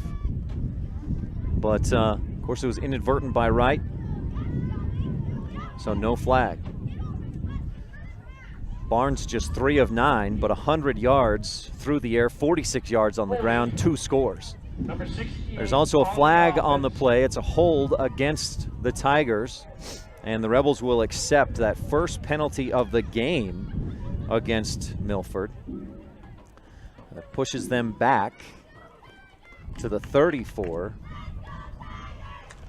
for a 2nd down and 19. Actually, it was in the backfield, so clear back to the 28. Wow, that's a big penalty. About 15 yards. Barnes back looking to throw, dumps it out in the right flat, overthrows Neto, and it'll be 3rd and long. That was fortunate for Rich. Neto would have probably picked up 10 or 15 yards had he made that catch. So Barnes 3 of 10, but again, the 100 yards. His 3 have gone for 54, 31, and 15. 14-0. Rebels trail on the Stacy's Repair scoreboard.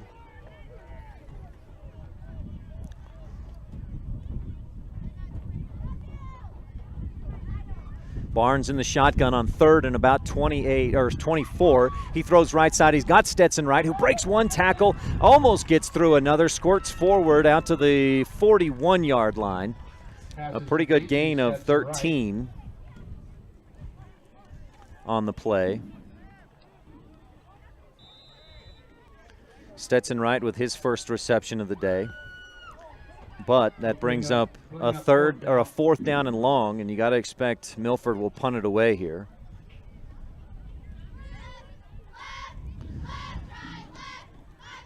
On 4th and 13 to go. Milford at their own 41-yard line, leading 14-0 on the Stacy's Repair scoreboard. High snap, but he pulls it down, boots it deep and toward the right side. Nice punt. Clark fields it, makes one man miss. Up ahead, the left side. Ball pops loose. Did the Rebels fall on it? I think they did. Boy, a quick reaction by the Rebels to jump on that ball. I think it was it Wyatt Weston that fell on that, Dylan? That was a fortunate break that Weston was right there, saw the ball pop loose and recover it. Rebels on their last possession got all the way down inside the 1, then a false start pushed them back to the 6. They got a short gain, then went for it on 4th and came up short. So they've had one possession, one pro physical therapy touchdown that didn't quite get punched in. Anderson running the option, pitches out to Clark. He gets around the end to Neto, but then he's spun around, dives forward, and picks up a few tough yards for Kenan Clark. Rebels starting from their own 30. Clark gets out to the 31.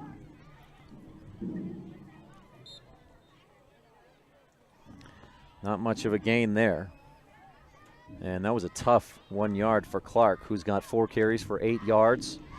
Smith, 6 carries, 17 yards. Anderson, 6 for 15 yards. Been tough sledding against his Milford defense. They play a 4-3, but they are all over the field real fast. Anderson fakes the handoff, keeps it himself, and goes nowhere around the left side on the option. I think he got back to the line of scrimmage, and that's it. Anderson on the carry. Caught by Gus Thompson. On the tackle, Gus Thompson. Brings up a 3rd and a long 9 for Rich. 4 minutes left to go in this second quarter. Brought to you by T7 Propane. For all your propane needs, call 435-793-4208. Calder wide to the right. Jarman wide left. Trips out on the left side with Trineri and Smith out there as well. Clark in the backfield. Anderson takes the snap, looking to throw deep down the right sideline for Calder, who goes and gets it. He went up and got the catch. A flag flies, and this will likely be a defensive pass interference. Calder just went up and said, that ball is mine, and pulled it in on the right sideline down about the Milford 40. On the coverage was Stetson Wright, and he had good position to make the catch. Pass interference on the offense. Oh, no, are you kidding me? That's a jump ball. He's got exactly the same right as Wright has to get that, and I don't agree with that call one bit. Oh, my goodness. He didn't push. He didn't hold. He just got the ball. Ouch. Oh, wow. So a missed false start call that should have gone against Milford ended up in their first touchdown. And now a pass interference against the Rebels. Oh, boy, that's awful. So that pushes Rich back 15 yards from the line of scrimmage, brings up a 3rd and 24. Clear back at their own 16. Oh, my goodness. Oh boy, Calder didn't push. He didn't drive him out of the way. He didn't get in the way. He just went up and got the ball over Wright. That's a bad call. Anderson in the shotgun looking to throw. He's hit as he throws, and Wright had the best shot at it but couldn't get there. Jarman was running deep down the right sideline, and it falls incomplete. Wow. Bring up 4th down for the Rebels. I'm going to have to just take a deep breath and count to 10 to get over that one. That was an awful call. Got to do that with my kids. Take a deep breath and count to 10. Got to do that right now with the Zebras. 4th down and long for the Rebels. They're going to punt this one away. Stetson right back deep to return. High snap, but Jarman goes and gets it.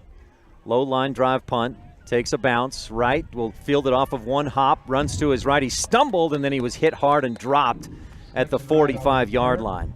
Tigers take over 1st and 10. So Milford, after benefiting from a pass interference call on the offense, that was like Utah quarterback getting called for a hold. Milford will take over from their own 45-yard line, and when you're down 14-0, it hurts even more. 1st and 10 for the Tigers, attacking right to left at mylocalradio.com. That's south to north here at Milford. Barnes under center, takes the snap, fakes the pitch, then fakes a handoff, keeps it himself, throwing on the run. He's got Stetson Wright, who can't hold on to it. Pass incomplete. Trineri laid on a bit of a hit. Wright was bobbling it. Looked like he would have it for a second, but then just couldn't hold on. The pass was on target, but Wright just couldn't pull it in. So Milford will have a 2nd down and 10. Wright just 4 of 12, but again, 113 yards, 1 touchdown, also 46 yards on the ground, and a score there. 14-0.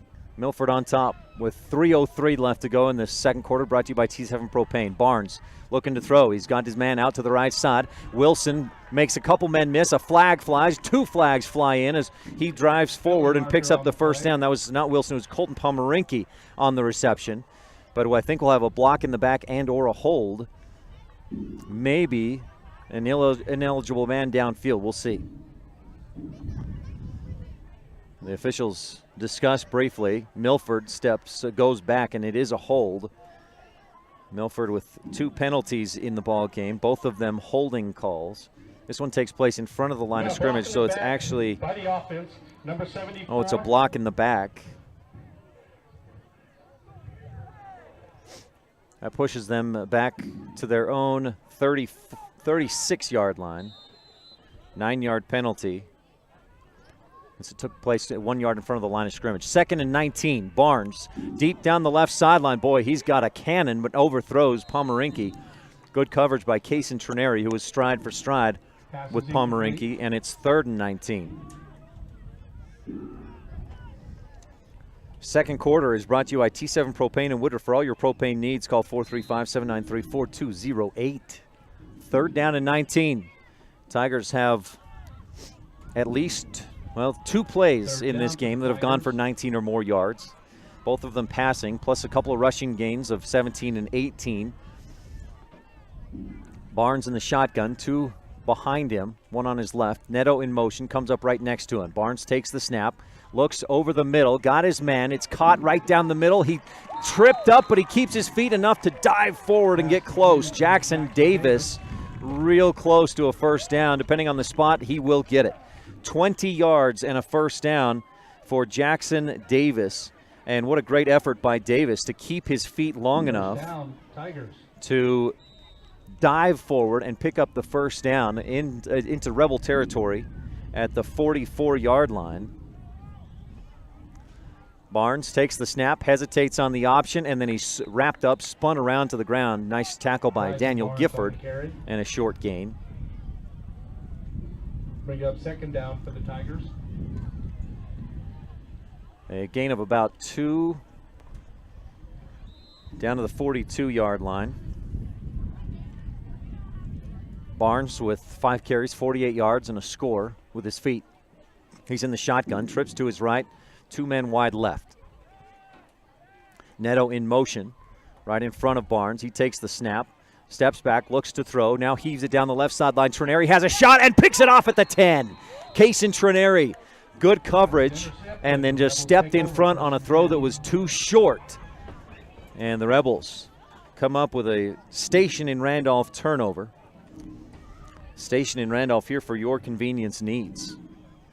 Barnes not real efficient tonight, 5 of 15, 133 yards, 1 touchdown, 1 pick. So Kaysen Trineri with the interception, his first of the season. And Rich will take over, 1st and 10. From about their own 10, let's see, I think they've spotted it at the 11-yard line. Not much time left in this first half. And Milford will receive the kickoff to start the second half.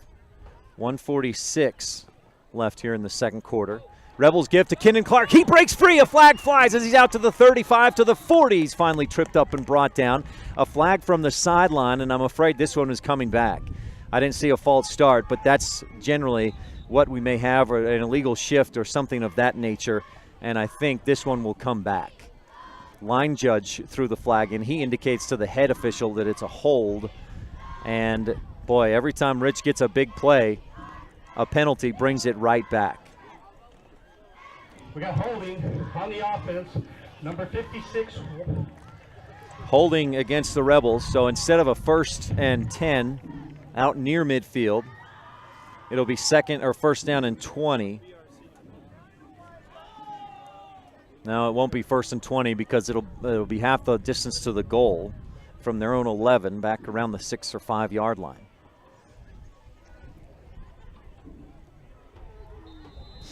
Second down and 15 for Rich, trailing 14-0 on the Stacey's Repair scoreboard, running clock. And at this point, you may think about running all the clock out that you can.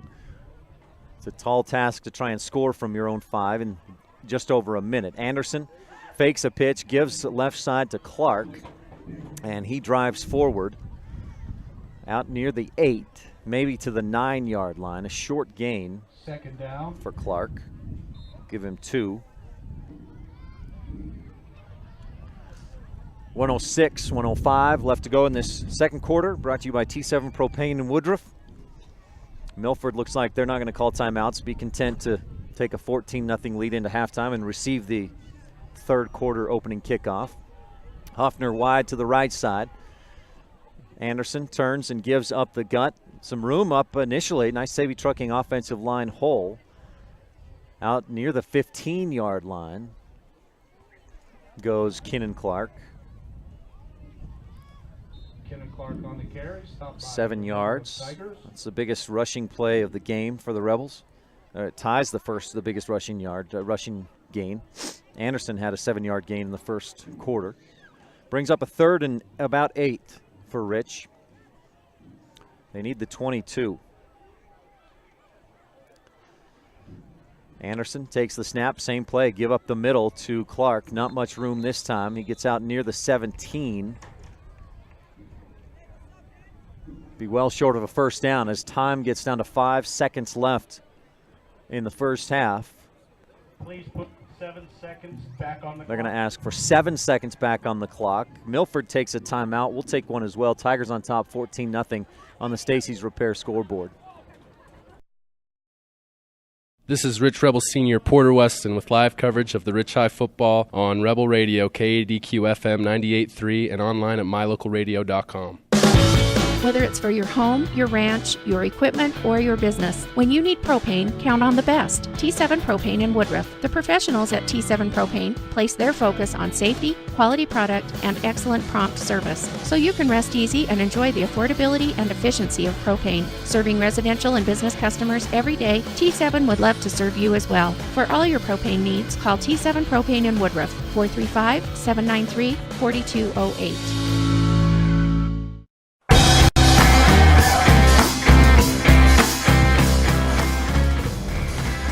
14-0, Tigers on top. Rebels facing a 4th and 7 from deep in their own territory inside the 20. They'll line up to punt this one away. Milford brings the house and almost gets to it. Jarman gets it off. Stetson right, fields it at the 40. Starts right, goes back left. Some room to run, breaks a tackle. To the Rebel 40, down the right sideline. Got to stop him. They trip him up, slow him down, and then wrap him up and bring him down. A long return, clear down to the 20, but not quite enough. The Tigers looking for a big return. They got it, but just not big enough as the Rebels able to bring him down before the score. But at the half, the Tigers lead 14-0 on the Stacy's Repair scoreboard. The second quarter has been brought to you by T7 Propane in Woodruff. For all your propane needs, call 435-793-4208. We'll be back with our halftime show brought to you by T-Bar Body Shop, Technoglass of Evanston. Let T-Bar fix your car. Back after this. This is Rich Rebel Senior Jordan Cook with live coverage of Rich High School football on Rebel Radio, KADQ FM 98.3, and online at mylocalradio.com, and I approve this message. Minor, major, chip, crack, dent, or crinkle. Whether it's vehicle body damage or a damaged windshield, no damage is damage we can't handle. Hi, this is Matthew Rex, T-Bar Body Shop and Technoglass of Evanston. We take pride in bringing your vehicle back to its original state. We offer free estimates and deal with your insurance company directly. So no matter the damage, large or small, windshield, body, or paint, we'll get your vehicle back to its original state. T-Bar Body Shop and Technoglass of Evanston. Let T-Bar fix your car. 515 County Road. It's the September Telethon going on now at Autofarm Castle Rock Chevrolet. The time to buy is now. How about over $12,000 off 2017 Silverado? Or 0% financing for 72 months or up to $3,500 in customer gas. Receive up to 20% off select models with the guaranteed lowest prices. It's the September Telethon going on now at Autofarm Chevrolet. Find new roads. Autofarm Castle Rock Chevrolet. We're a different kind of dealer. The best family vacations create lifelong memories. Schedule a family whitewater rafting trip today. Packages include your hotel room, transportation, whitewater rafting, and lunch in an ATV. The Wind River Canyon is located on the Wind River Indian Reservation in Riverton, Wyoming, and is home to the Northern Arapaho and Eastern Shoshone tribes. Come and enjoy the waves, the breathtaking views of the oldest canyons in Wyoming. Call today the Wind River Hotel and Casino, where families play, stay, win. 866-657-1604. When you're buying and selling real estate, you want to work with an agent that knows the area and understands property values. You want to work with an agent that listens to what you're looking for and knows how to find it for you. And it's important to know all of your options. That's why it's smart to work with the best. Gary McKee and the agents at Bear Lake Realty in Garden City, Utah, helping folks buy and sell real estate for over 25 years. When you work with Bear Lake Realty, you're working with the best. Visit BearLakeRealty.com today. Randolph is located near the geographic center of Rich County, Utah, on a high plateau with an average elevation of 6,300 feet. The first group of settlers, led by Randolph H. Stewart, camped on a knoll south of the present town site on March 14, 1870. Randolph is a town of extremes, from 90 degrees in the summer to minus 40 in the winter. The folks who live here are also extreme, extremely loyal, extremely friendly, and extremely supportive of our youth. Good luck to all the Rich Rebels this year from everyone at the town of Randolph.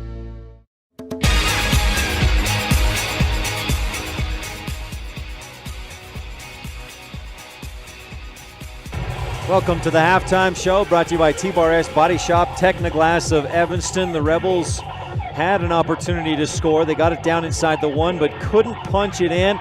Meanwhile, the Milford Tigers have scored on big plays. A 54-yard touchdown pass from Barnes to Wilson and an 18-yard run by Bryson Barnes. And Milford is on top 14-0 at the half on the Stacy's Repair scoreboard. We'll take a quick break. Be back with your T-Bar S Body Shop Technoglass of Evanston halftime show. Some first half highlights presented by Rich County coming up after this on the Wildlife and mylocalradio.com.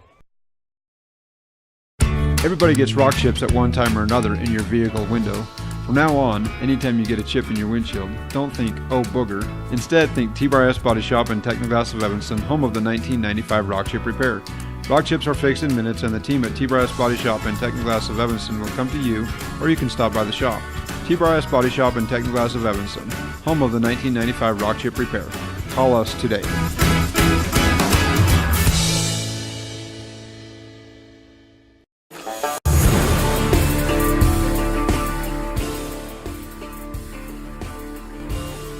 We're back on the T-Bar S Body Shop Technoglass of Evanston halftime show. Let T-Bar fix your car. Rebels trail 14-0 on the Stacy's Repair scoreboard. Rich received the opening kickoff, but couldn't get much going, a 3-and-out. And the Tigers did just what Coach Thane Marshall said that they wanted to do, was score early. I mentioned one of the Epic Recreation keys of the game was to strike first. When the Rebels do that, they win 87% of the time. They did not strike first tonight.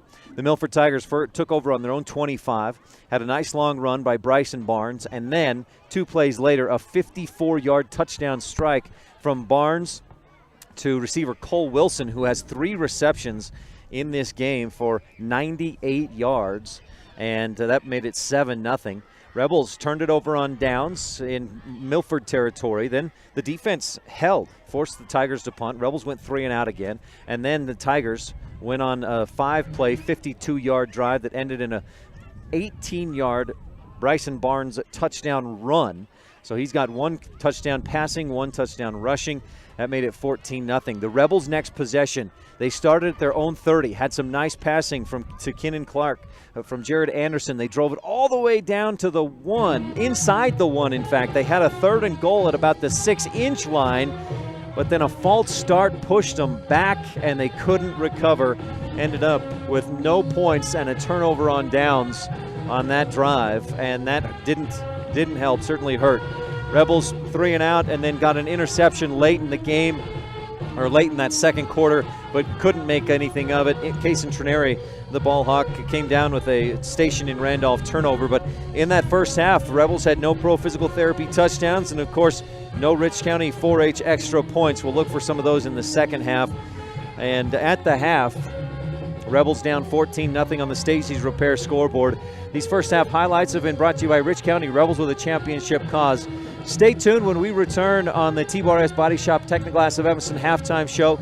We'll visit with this week's standout student, Aaron Smith. That's brought to you by the town of Woodruff. Mayor Bo Holman, council members Hugh Holman, Audrey Jessen, Raymond Franson, Millie Bradshaw, and clerk Lisa Bell.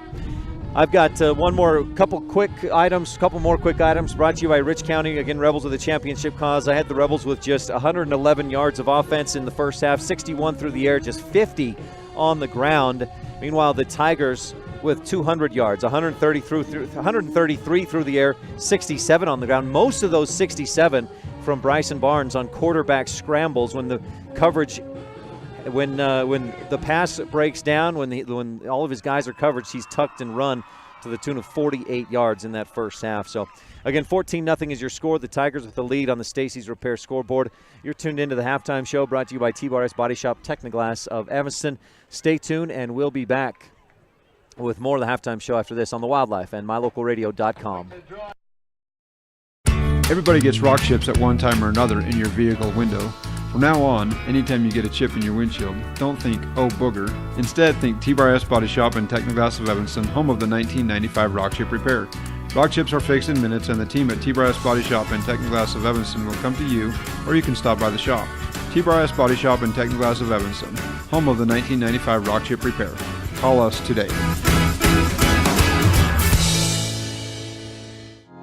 Woodruff, Utah has a long pioneer history with a post office that has been in operation since 1872. Woodruff was named after Wilford Woodruff, the fourth president of the Church of Jesus Christ of Latter-day Saints, and is home to the Woodruff Steakhouse, a former Latter-day Saint office building that is listed on the National Register of Historic Places. Our rich pioneer heritage is reflected in all our students by their hard work and commitment to excellence in the classroom and in their sports. Ryan STEINECKERT with Senior Aaron Smith, Student Body Secretary of the Student Government. Aaron, thanks for your time today. You're welcome. How's your senior year going so far? It's been good. It's been fun so far. What's been good and fun? Oh, we had the opening social, which was fun to meet with everyone and talk and plan more stuff. You're, as the Secretary of the Student Body Government, what do you do? I pitch in ideas, and then I'm supposed to write down what the ideas are and stuff like that. You say you're supposed to write down. Does that mean you've been lax a little bit on that, or you've been doing it? Yeah, I've been a little lax. I probably should get on top of that. Why did you run for student government? I wanted to plan out my last senior year, so it'll be fun for us seniors and the rest of the school. Is it something you've enjoyed so far? Yeah, it's fun to be with the group and see their ideas and plan with them. Your senior year so far has been fun and good. I know, obviously, you're playing football. How do you feel like the season's going thus far? Well, we picked up our first win, so that's good. Do you feel like you played better? Was Monticello not as good as Bear Lake and Westside, or how do you think you guys won? Oh, a little bit of both. I think we got to our assignments better, and Westside and Bear Lake were a lot better, but still our first win. You got Milford this Friday. What do you know about them? They pass a lot, and they can put up a lot of points, so our defense got to be pretty good this week. You better be ready to drop back into coverage rather than cover the run so much? Yeah, they can pass quite a bit. You like playing linebacker? Yeah, it's fun to jump around and hit people. I know you play basketball. If you have a preference between basketball and football, which one do you like more? Basketball. What do you like more about basketball? It's a little easier for me. I can read the court better than in the football field. Any way to put a number on how much time you've spent working on your dribbling and shooting and things like that? I've put in a lot of hours. Is that something you take a lot of pride in, just handling the ball? Yeah, and shooting it, so yeah. Aaron, are you going to do any spring sports this year? Yeah, I'll do track again, which is fun just to be with the team and socialize. What events do you do in track and field? I like the javelin most of all, but then I run a relay or two, so... Aaron, anything else you're going to be involved with this year? Maybe the musical? Are you in Honor Society or anything else? I'm in Honor Society, but I let the musical for someone else. It's not my cup of tea. Let's get back to academics, Aaron. Do you have any academic goals for your senior year? I always try to get all A's, but sometimes that's not possible. But I want to get all-state in basketball and football. When you say all-state, are you talking about all-state academic or all-state athletic? Mostly academic, but athletics fine too. If you get all-state athletic, that means you're doing well on the court too, right? Yeah. How do you think you guys will be in basketball this year? We should be pretty good as long as we can play together and know each other. It seems like you'll have some guys who can hit it from outside. If you can find that balance outside-inside, you should be pretty solid. Yes, if we can be consistent on both sides there, then we'll be good. So we talked about your academic goals, athletic goals. What do you have as far as that goes? Always want a state championship, but not everyone can get that, I guess. You think you got a good shot in football and or basketball this year? I think football, if we played really good, we could have a good chance, and then basketball, we should have a really good chance of taking it. Who else in basketball you think you'll be battling with for that state championship? Probably Panguitch and Bryce Valley, one of those two. One of those two you'd rather beat? Let's say you're writing the storybook ending, and you get to the state championship. Who are you going to beat for that title? Definitely Panguitch. Why definitely? They won it last year, and I've just never really liked Panguitch a lot. Aaron Smith, Senior and Student Body Secretary at Rich High School. Thanks so much for your time. Good luck against Milford this Friday and throughout the rest of the school year. Yep, thanks, Ryan. Well, thanks so much, Aaron. That standout student interview was brought to you by the town of Woodruff, standout students, and the town of Woodruff. Mayor Bo Holman, council members Hugh Holman, Audrey Jessen, Raymond Franson, and Millie Bradshaw, along with clerk Lisa Bell. Stay tuned. We've got the third quarter coming up, brought to you by the town of Randolph, coming up in a bit. When we return, we'll talk a little more halftime, some more stats and highlights on the T-Bar Body Shop Technoglass of Evanston halftime show right after this on the Wildlife and mylocalradio.com. When you need body work or a windshield replacement, it can be as simple as dropping your vehicle off and picking it up a couple of days later. T-Bar Body Shop and Technoglass of Evanston works directly with your insurance company to save you time and hassle. We know it isn't convenient to have a vehicle in the shop. That's why we work hard to repair and restore as quickly as possible to get you back on the road. Make it hassle-free. Let T-Bar fix your car. T-Bar Body Shop and Technoglass of Evanston. Stop in today for a free estimate. 515 County Road. Coverage of Rich High School sports is also being made possible by Delmas Equipment, repairing equipment for over 20 years, farming equipment assembly, and custom fabrication. The Thompson Ranch. Brian and Becky Thompson, promoting student learning and success in all areas. And Western Ag Credit, reliable credit for all things agriculture.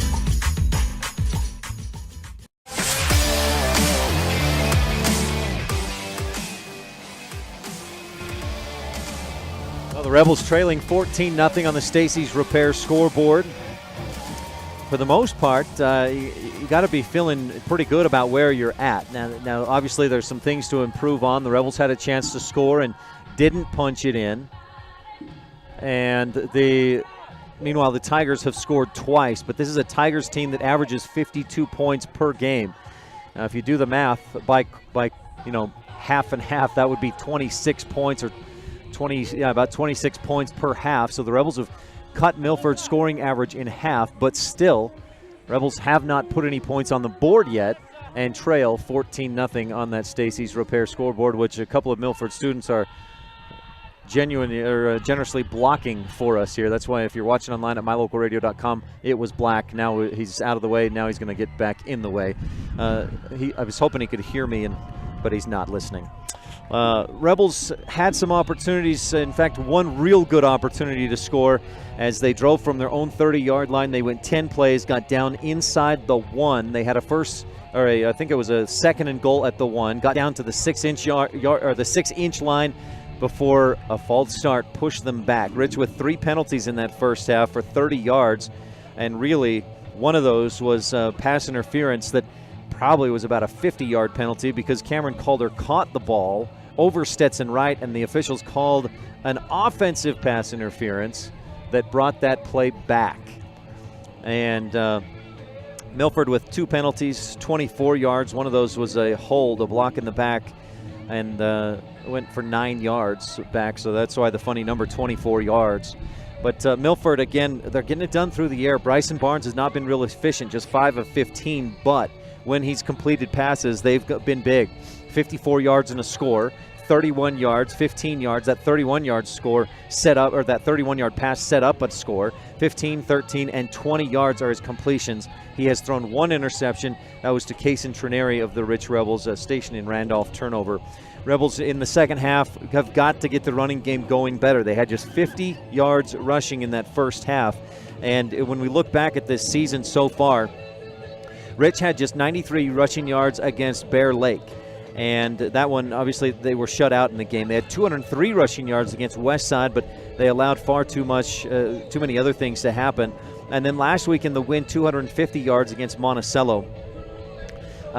They've got to get that running game going, and Coach Marshall knows that. That's what he's keyed on stopping in the Rebel offense is the run, and it's worked so far. He told me a number of times this week, at least 3 times, that he knows Coach Brown is going to line up and do the same thing and just say, well, try to stop it. So far, Milford has. Again, Rich with 61 yards through the air, 50 yards on the ground. Leading rusher for the Rebels is Kennan Clark with 19 yards on 7 carries. Jared Anderson with 15 yards and Aaron Smith with 17 yards on the ground. And Rich just hasn't been able to get much going on the ground. They'll also have to kick this one off to start this third quarter. Our halftime show has been brought to you by T-Bar Body Shop Technoglass of Evanston. Let T-Bar fix your car. We had some Rich County first half highlights, and the town of Woodruff standout student was Aaron Smith. Want to remind you to make sure to tune in tomorrow afternoon if you can't make it to Rich High School. The Rebel volleyball team hosts Westside. We'll have pregame coverage starting for you at 2:40 right here on the Wildlife and MyLocalRadio.com. Third quarter coming up will be brought to you by the Town of Randolph. Mayor Lynn Weston, board member Sim Bell, Brian Wires, Bridget Pugmire, Melanie Lim, and clerk Lana Peart. The kickoff to start this third quarter, presented by Bear Lake Physical Therapy, helping Rebels get back in the game since 1998.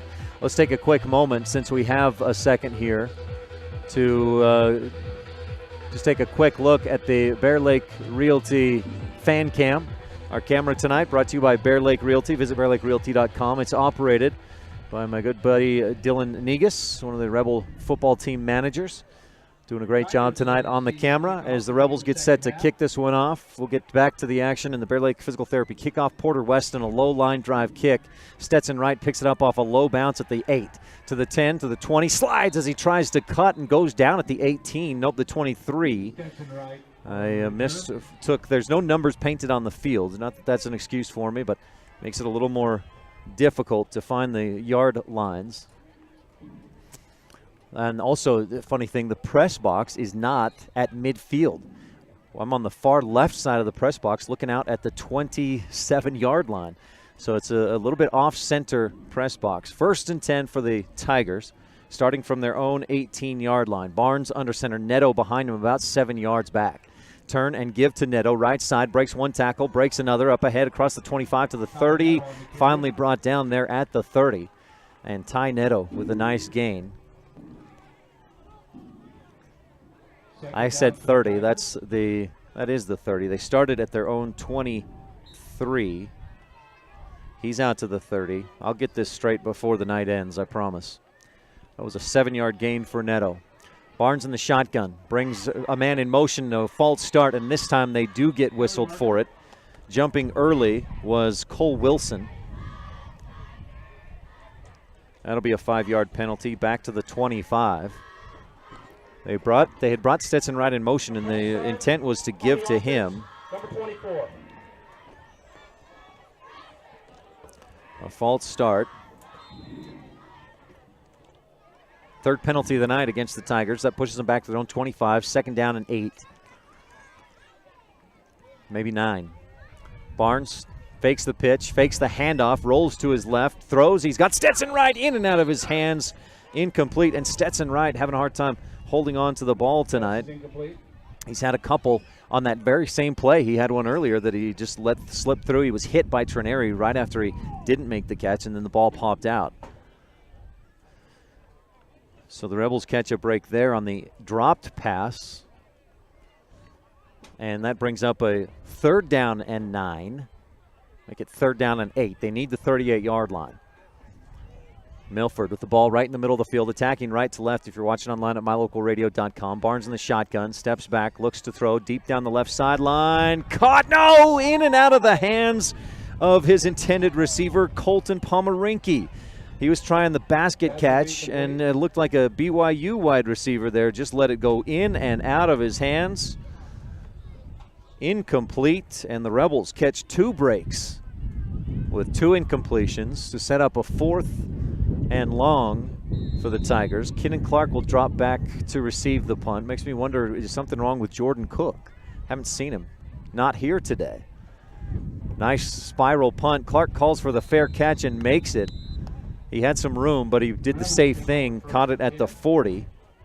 So the Rebel defense not necessarily did their job, but they do force the Tigers out. And Rich takes over 1st and 10.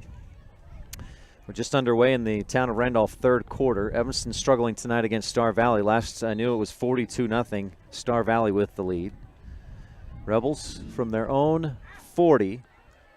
10:55 left in the third. 14-0 Milford on the Stacey's Repair scoreboard.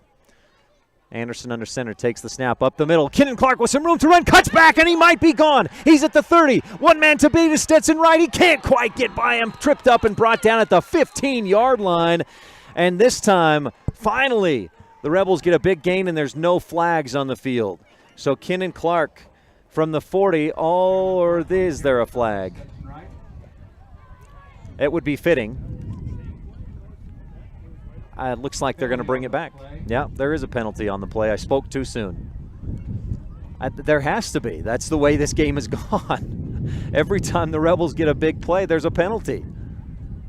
They just can't avoid that somehow. Even when there's a perfectly clean catch from Cameron Calder. A sideline interference 15 yards from the end of the run. It was a comprehensive family dental first down brought to you by Dr. Sean Grohl. Quality family dentistry since 1998. The penalty puts them back to the 30-yard line. Sideline interference, that was the line judge getting tripped up or slowed down by the sideline by the Rebels. Give up the middle to Kenan Clark. Rebels going back to the well. They've run that same play 2 or 3 times in a row. And Clark this time is stuffed, gains about 2. That last gain was a 45-yard run by Clark. He's by far the Rebels' leading rusher in the game, 66 yards. He gets down to the 28, second down and 8. Anderson fakes the handoff, pitches right side, gets it to Meek, and he's tripped up and then hit down by Ty Neto. Was tripped up by Pomeranke, I believe. I know that's not Pomeranke, that's Cole Wilson. So Meek picks up a few, make it 2 to the 26-yard line. Rebels on their 4th possession of the ball game drove it down. They were moving the same direction. They got down inside the 1 before a false start pushed them back and the drive stalled. They turned it over on downs. Here's 3rd and 6. Ball on the right hash. Anderson fakes the right, goes left. He's got Trineri. First down around the left side. First down to the 15, clear down to the 14, and then to the 11-yard line. He was wrapped up and driven down by Colton Pomeranke, but Kason Trineri with a nice gain on the run. First down for the Rebels. All the way to the 11.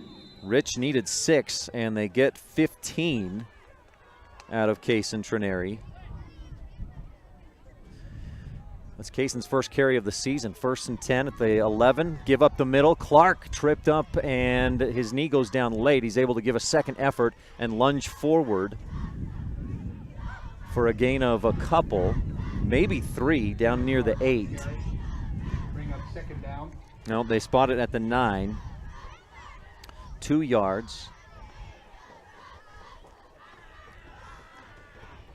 3 in the backfield, the wishbone. Cameron Calder out wide to the right. Anderson under center, takes the snap up the middle. Clark drives right through a couple would-be tacklers, and then he stood up at the 6. Gets some help from behind as Smith leans into him and pushes forward. Rebels pick up a few. Again, Rich attacking north to south here at Milford High School, trailing 14-0 on the Stacy's Repair scoreboard. Clark got to the 7. That's 2 more yards. He's up to 70 yards rushing and 11 carries. 3rd down and 6. Anderson pulls it out, running the option left side. Room to run, breaks one tackle, dives forward, and he is just shy of the end zone. He's very close to a first down. If this moves the chains, my cameraman Dylan Negus says no false start, guys. No false starts, and he's right on the money with that comment. No false starts, guys. I think he's going to have the first down. It is a comprehensive family dental first down for Anderson. Oh, 4th down, they didn't give it to him. The head official was indicating first down. Rebels with the 4th down. Anderson keeps it himself, dives forward, and this should give him the first down. If not a touchdown, official on the far sideline. The line judge says it's a score. Will that stand? It will. No flags? No flags? Boy, I better scan the field. Where are my binoculars? No flags? Touchdown Rebels, a 1-yard score on 4th and goal for Jared Anderson. And the Rebels are on the scoreboard, trailing 14-6 on the Stacy's Repair scoreboard. Anderson with 8 carries, 16 yards. They'll attempt the extra point, but a flag flies in. And The official was not in place. It's an illegal substitution on Rich, so that'll push him back a few yards and force them to attempt a longer extra point. Porter Weston, knock on wood, has been consistent so far this year. Rebels go back to the running game, and they pick up a big 45-yard gain from Kinnan Clark. They were driven back by a penalty. Illegal substitution goes back 5 yards. That's 50 yards in penalties against Rich. PAT, Jarman will hold from the 15. 25-yard kick. Weston boots it straight through, and Rebels make it 14-7 on the Stacey's Repair scoreboard. We'll take a quick timeout. We'll be back with more of the Town of Randolph third quarter when we return on the Wildlife and MyLocalRadio.com. Randolph is located near the geographic center of Rich County, Utah, on a high plateau with an average elevation of 6,300 feet. The first group of settlers, led by Randolph H. Stewart, camped on a knoll south of the present town site on March 14, 1870. Randolph is a town of extremes, from 90 degrees in the summer to minus 40 in the winter. The folks who live here are also extreme, extremely loyal, extremely friendly, and extremely supportive of our youth. Good luck to all the Rich Rebels this year from everyone at the Town of Randolph.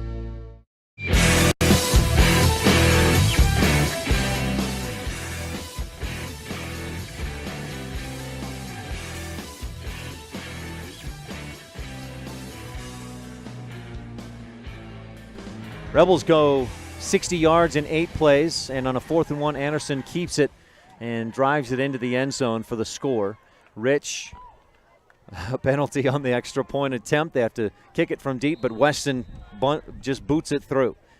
Rich with a Bear Lake Physical Therapy kickoff. Weston a short one to the right sideline away from the return man. Right goes clear back to the 3, picks it up off the bounce and heads forward. He'll be wrapped up and brought down at the 11.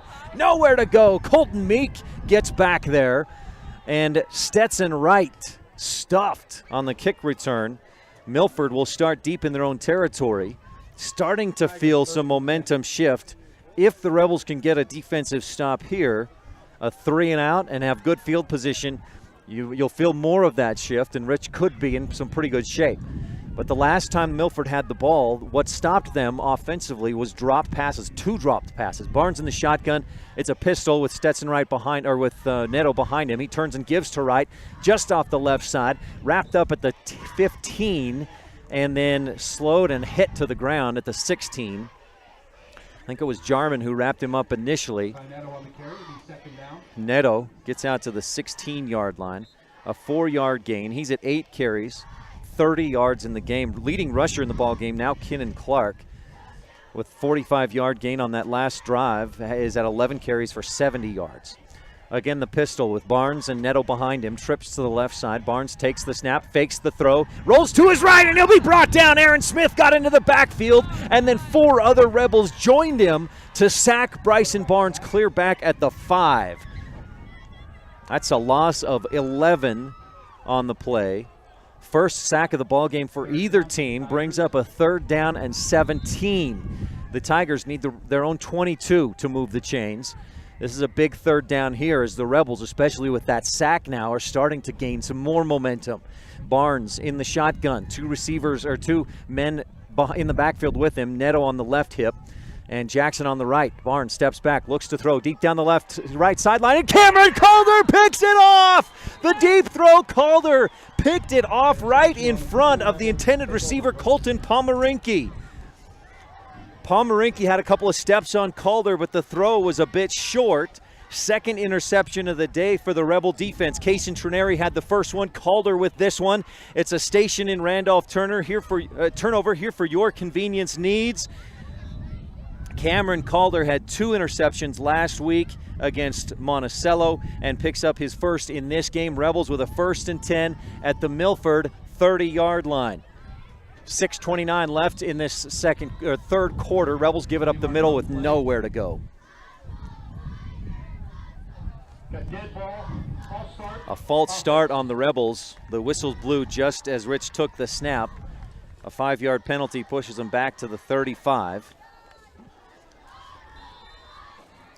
And, well, not just as well, because now they've got to get 15 yards for a 1st down. But that running play, they were just trying to to run was going nowhere.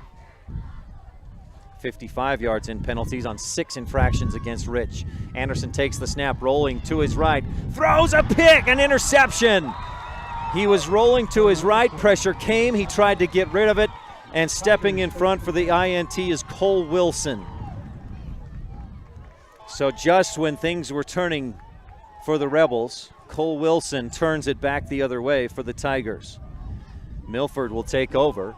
Boy, that's like a first down and some more after the 2 interceptions. They'll take over on their own 37-yard line. A quick exchange. Rebels had it for 11 seconds. 6:20 left to go in the third quarter. Anderson 3 of 8 through the air, 61 yards and that interception. Rebels started this third quarter in a good way, driving down and scoring to make it 14-7. They trail. Barnes takes the snap, eludes a couple attackers down the left sideline. No, this is Neto, a Wildcat. He cuts back inside, and he's finally knocked down at the Rebel 40. I wasn't paying enough attention to see if he got the direct snap or if Barnes just gave a quick handoff to him, but it was a nice gain, clear down to the Rebel 40-yard line. Biggest gain of the night by far for Ty Neto, who's been bottled up. 8 carries, 32 yards before that run of 23. Barnes fakes a handoff left, looks over the middle. Pressure comes. He steps away from it. Now he's going to tuck, and nope, he slipped and went down behind the line of scrimmage. Second down for the Tigers.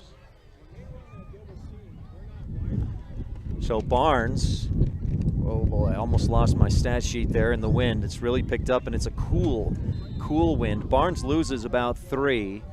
That'll go in the books as a sack for the Rebels. Back to the 43-yard line. Milford on the left hash at the Rebel 33.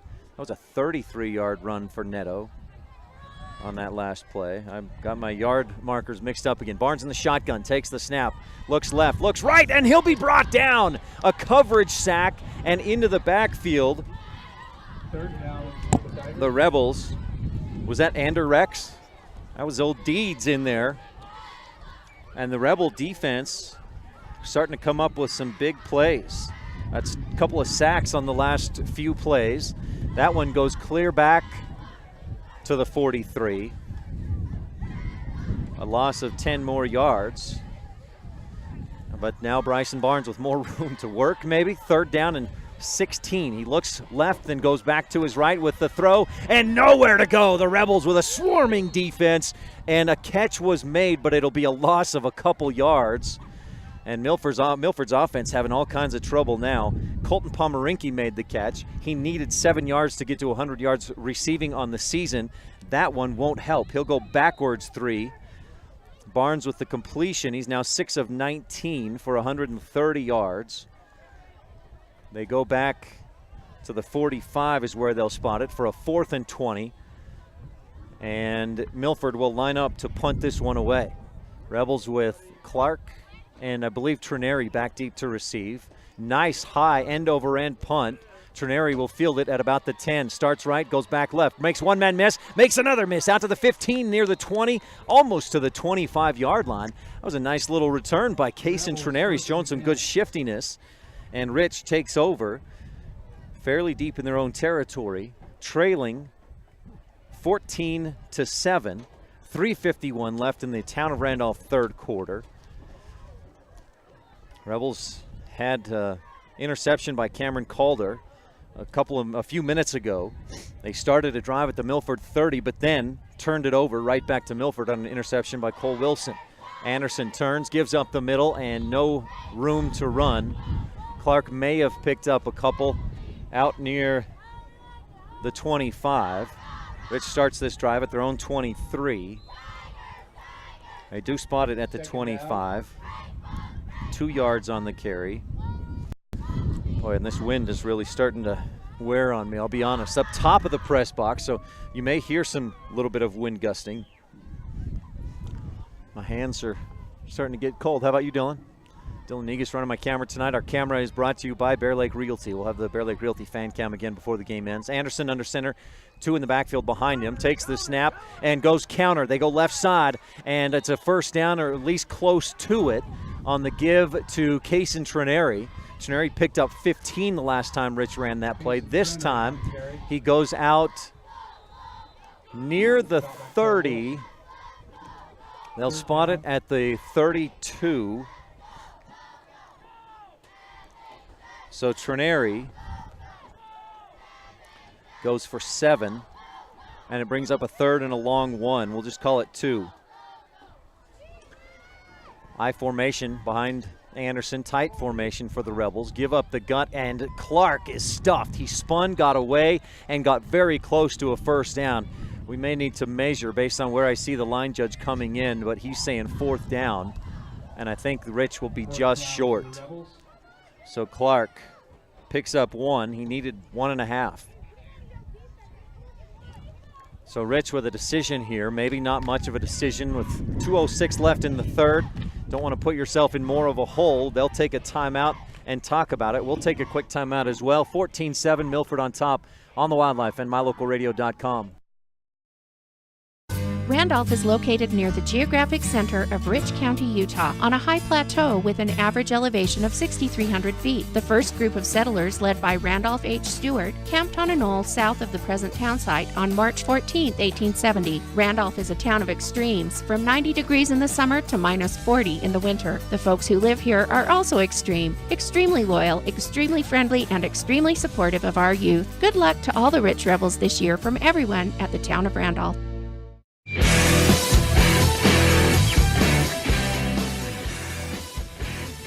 Well, I said it was a timeout. It was an official's timeout as they brought the chain gang out to measure, and Rich just barely short. I don't know if that plays into the decision of whether to go for it or punt it away. Rich is at their own 33, and they need about just a few inches. Do they go for it here? If you don't get it, you're in trouble because Milford has great field position. If you get it, you keep this drive alive. Rich lined up to go for it. We may see a hard count here. Milford hasn't had an issue jumping off sides yet tonight, but you never know. They're showing lots of pressure up the middle. Anderson takes the snap, steps to his right, drives forward, and he should have it. He's out near the 35. He needed the 34, and the Rebels move the chains. A first down brought to you by Comprehensive Family Dental and Dr. Sean Grohl, providing quality family dentistry since 1998. A big couple-yard gain there for Jared Anderson, who's got 17 yards on the ground on 9 carries. Milford's defense has bottled up the Rebels so far tonight pretty dang well.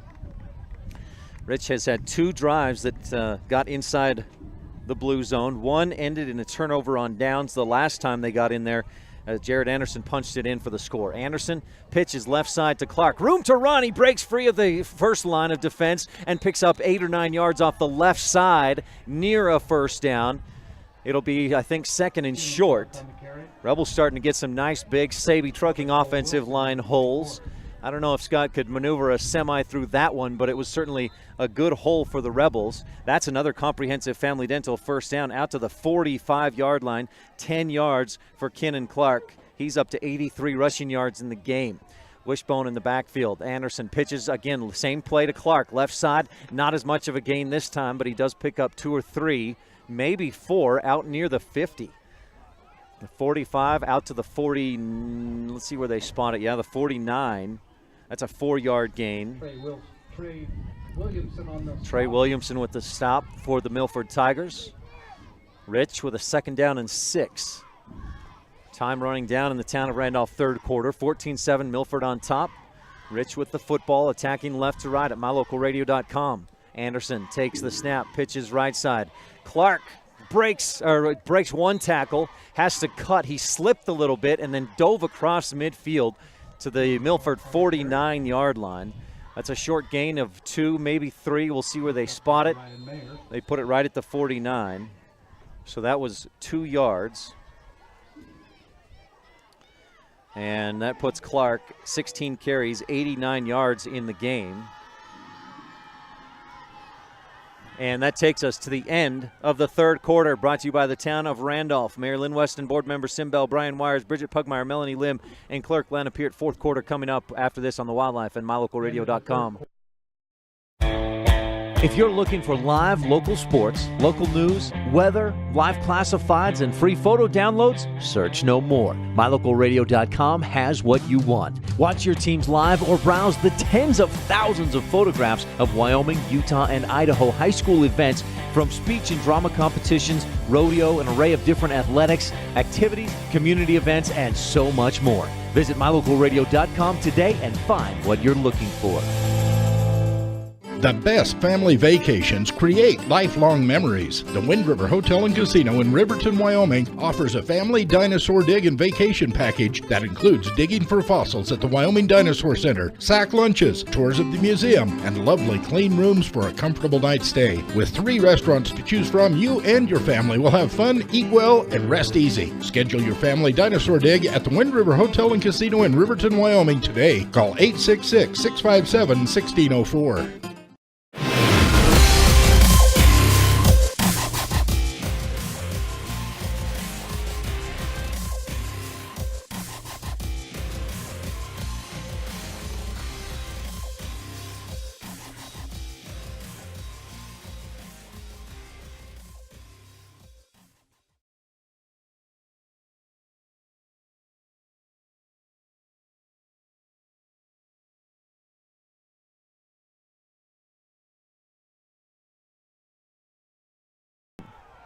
Not quite the Savvy Trucking offensive line hole we were looking for, but a first down nonetheless. Rebels picked up a short gain on third, brought up a 4th and short. They give it to Clark again, who's been the workhorse tonight, 18 carries. That puts Rich down at the 44-yard line with another comprehensive family dental first down, brought to you by Dr. Sean Grohl, providing quality family dentistry since 1998. That's 3 first downs on this drive. Clark with 93 yards. He gets the pitch going right side, hesitates, then cuts upfield, sidesteps one tackler and gets inside the 30 or inside the 40, near the 37. And I mentioned Kenan Clark being the workhorse tonight. That's his 19th carry of the ball game. That one goes for 7 yards, and he's at 100 yards rushing. That's our first 100-yard rusher of the season for the Rich Rebels. Kenan Clark tonight with 100 yards. A third, or is it second down and 3? Second down and 3 for the Rebels. Wishbone again in the backfield. Clark turns, gives to Clark, and he's stuffed. Still on his feet, though, drives forward. He was able to spin and squirm and push down to the 35.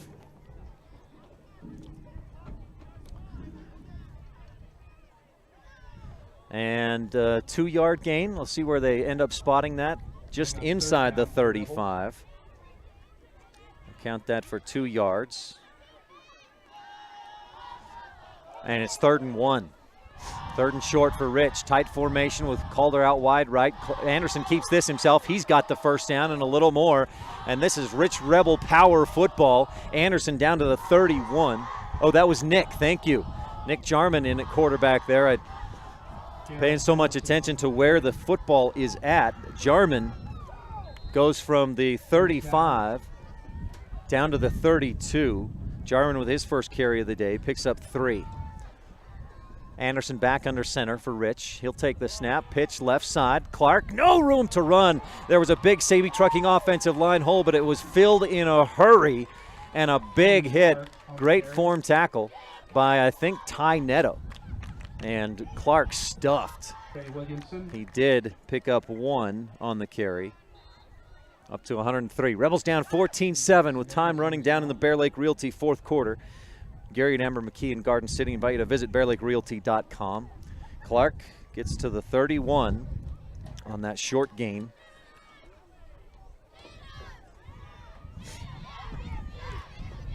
Rebels up to the line for 2nd down and 11.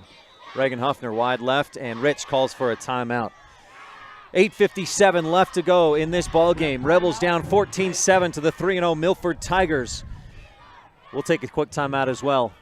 Back after this.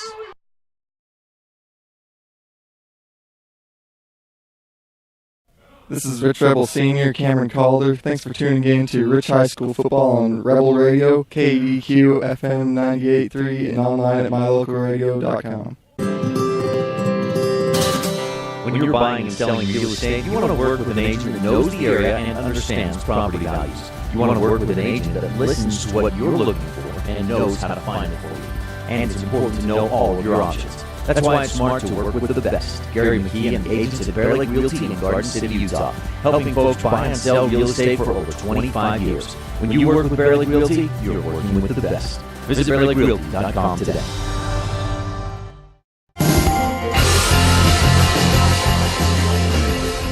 Well, the Rebels with one pro physical therapy touchdown, brought to you by physical therapist Dr. Dallas Clark, and the extra point was brought to you by Rich County 4-H, empowering young people with the skills to lead for a lifetime.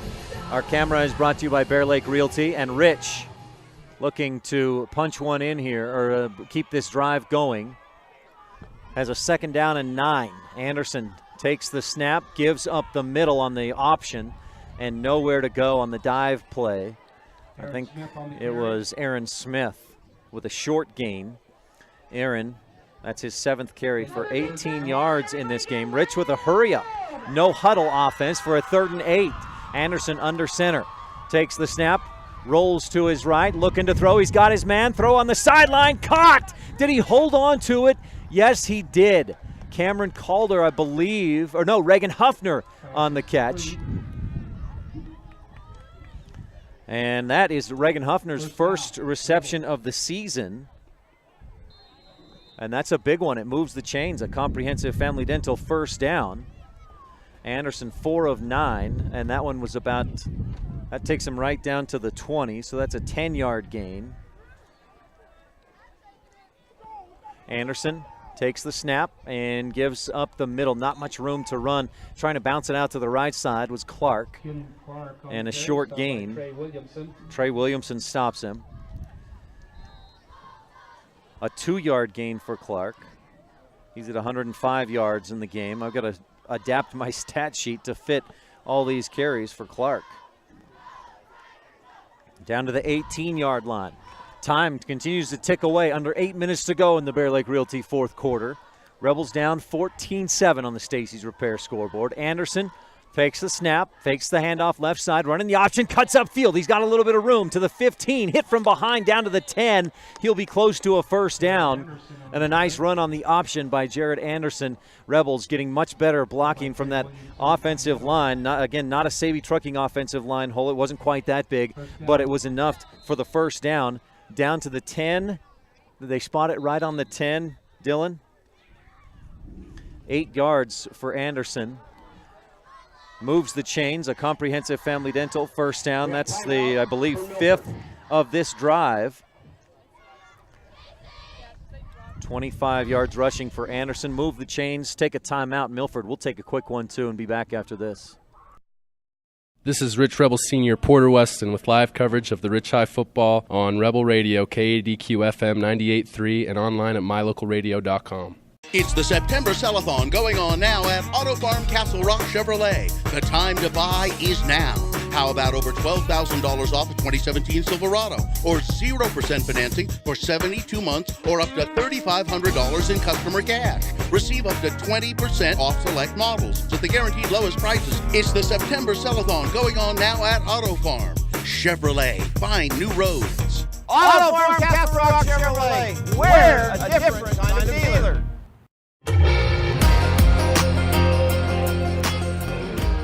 14-7, Milford on top. The Rebels driving. This is so far a 17-play drive that started from their own 23. 1st and goal for Rich, just inside the 10.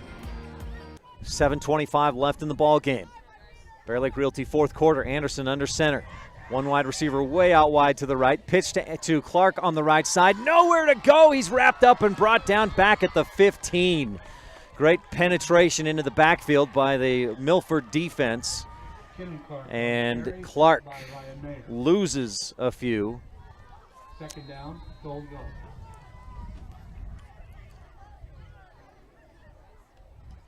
Clark with -5 on that carry brings his total back to 100 yards in the game, and that puts the Rebels in a tough spot with 2nd and goal at the 15. Up to the line. One receiver right, ball in the right hash. I formation behind Anderson. Starts right, gives left, and he's tripped up. Nowhere to go. This Milford defense stepping up big. Trineri loses a yard or two. Boy, the Rebels going backwards on the last couple plays. Trineri with 3 carries, 20 yards. This will be the 19th play of the drive. Rebels facing a 3rd down and goal back around the 17. Anderson under center, I formation behind him, steps back, lobs it deep right side, looking for Jarman, who can't make the catch. He overran it just a little bit. There was one man out there on him, and he just couldn't quite adjust to pull in the football. So now Rich with a 4th down and goal at the 18, make it the 17. Trailing 14-7 with 6:08 left to go in the ballgame. At Milford, the Tigers have scored 52 points per game this season. They've got 14 tonight against the Rebel defense. Calder wide right, Trineri in the slot. Jarman on the left side in the tight end. Rebels going to go for it. I formation behind Anderson under center. Takes the snap, rolling to his right. Looks back over the middle. Jarman can't quite make the catch. It was deflected by the defense. Colton Pomeranke just got enough of a piece of it that the Rebels couldn't pull it in, and they'll turn it over on downs after a 16, 17, 18, 19, 20 play drive. Rich turns it over on downs for the 3rd time tonight, and Milford will take over 1st and 10 from their own 17, 6:03 left to go in this ball game, and Milford looking to put together a long drive or put another score on the board and ice this thing up. Little substitution real quick there, and then a whistle and a flag. And this may be an illegal substitution on the Tigers. It is. Rebels had one of those earlier. Tigers have one now. That's 34 yards in penalties against Milford. That'll push them back to the 12 for a 1st and 10.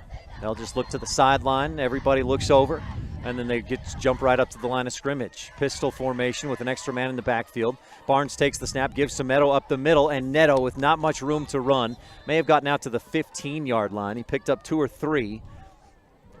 The clock working against the Rebels, so they've got to get a fairly quick stop here.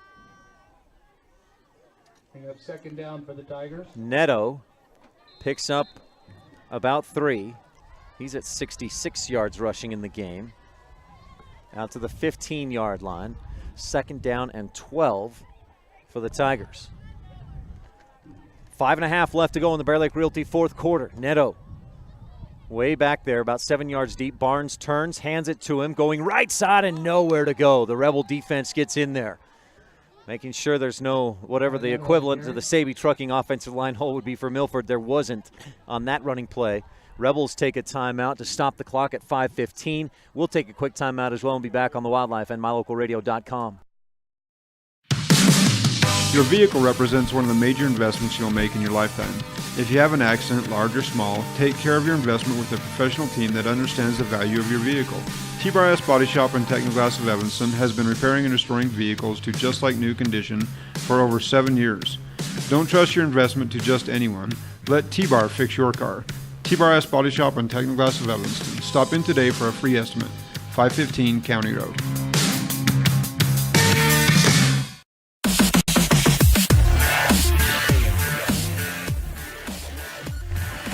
Now this Milford defense the Milford offense rather, came in averaging 52 points per game. Rebels so far have held them to 14 points, but the Tigers with the football. However, it's 3rd and 12. No gain on that last play on the run for Neto. Big play here for both teams. Barnes steps up, gets the whistle, and we're ready to go coming out of the timeout. 14-7. Tigers on top. A quick, maybe double reverse throw back, looking for Barnes, and he's caught it. No, it's Neto at the 50 to the 40. Anderson chasing, but he won't catch him. Ty Neto goes all the way for the score. The ambulance lights flash. The crowd goes wild.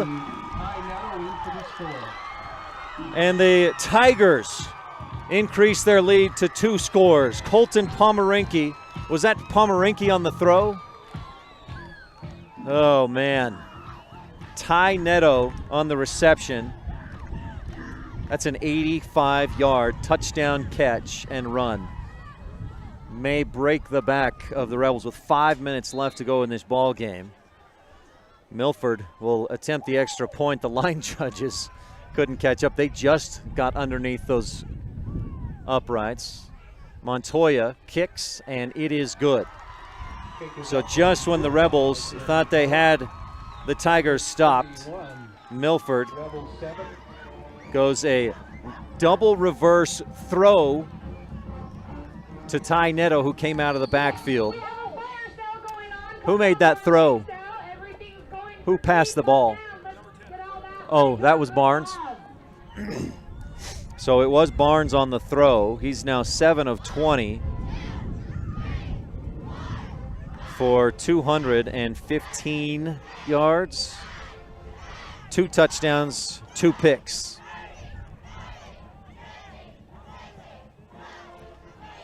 A trick play, and the Rebels weren't ready for it.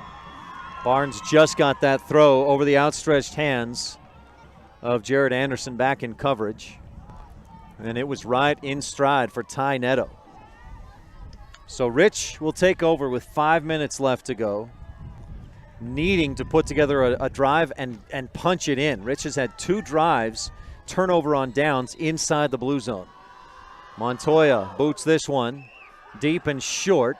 Trineri fields it at the 15, to the 20, out to the right side, breaks 1 tackle, 25, 30, and then he's spun and dropped at the 32-yard line. Make it the 31. So Rich will start at their own 32, needing a fairly quick score, because if they get that score, they've got to get a stop and then put one more on the board from their own 32-yard line. We'll see what they can come up with here. Trineri comes in. He's been a dangerous weapon tonight. Return kicks well. 3 carries for 20 yards. He's got a run of 15 yards in the game. Cameron Calder wide to the left side. Jarman tight end on the right. And I formation behind Anderson under center. Jared takes the snap, rolling to his left. Pressure comes, and he'll be dropped. He couldn't do anything with it. Pressure was too close. He thought about it for a second, just trying to get rid of it, but did the smart thing, just tuck it, take your loss of 7. First sack by this Milford defense of the ball game, puts Rebels back at the 25, brings up a 2nd and 17 with time running down. That's 30 seconds gone, and a clock that's going to run out real quick on you if you don't make something happen fast. 4 minutes, 20 seconds left in the Bear Lake Realty 4th quarter. Rebels down 21-7. Anderson rolling to his right, looking to throw. Pressure comes. He heaves it down toward the sideline, looking for Huffner, but Huffner had slipped on his route as he went to cut back, and Anderson had to get rid of it earlier because of the pressure. Jared, 4 of 12 for 71 yards, 1 interception. Also on the ground, 10 carries, 25 yards with a touchdown. And now a 3rd and long. If the Rebels can't convert this, I'm afraid we may hear the fat lady sing tonight. 3rd down and 17. Rebels at their own 25-yard line. Ball right in the middle of the field. Rich attacking right to left at mylocalradio.com. Big 3rd down here. At least got to cut this 3rd down in half and bring up a 4th and manageable. Wishbone in the backfield. Anderson steps back, looking to throw. They set up the screen. He's got it to Jarman. Breaks 1 tackle to the 30, and then he's chased down from behind. Ball squirts loose, and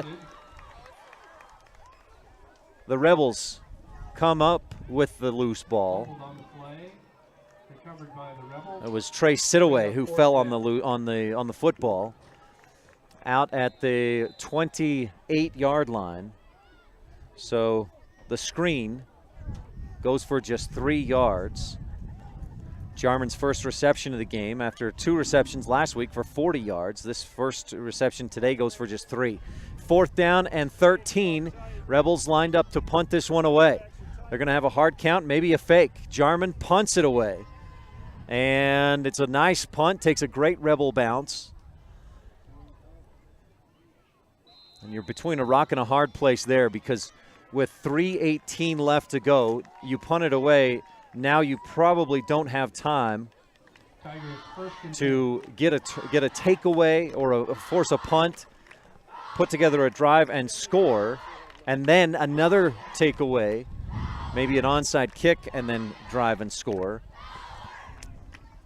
But if you go for it on 4th and 14 rather, from your own 28-yard line, you're done anyway if you don't get it.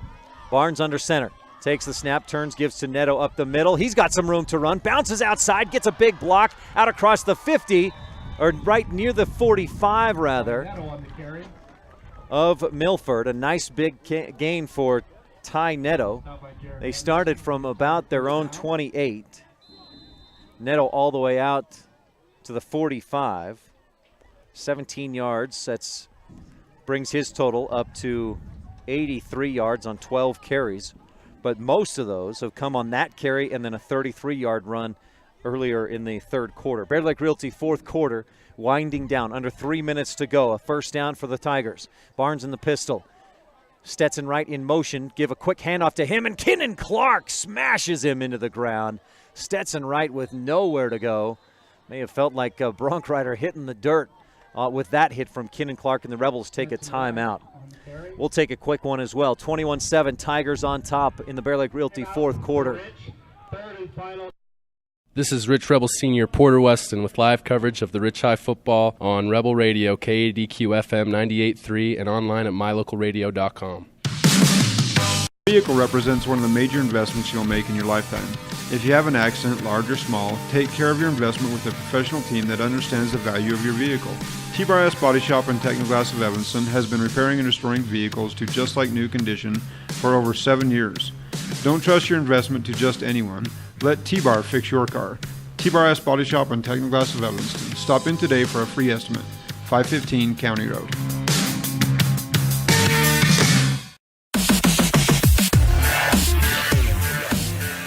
The Rebels stop the clock, take the timeout there more than anything to stop the clock, and now need a stop here. It's second down and 13. 2:37 left to go in the ball game. Bear Lake Realty fourth quarter.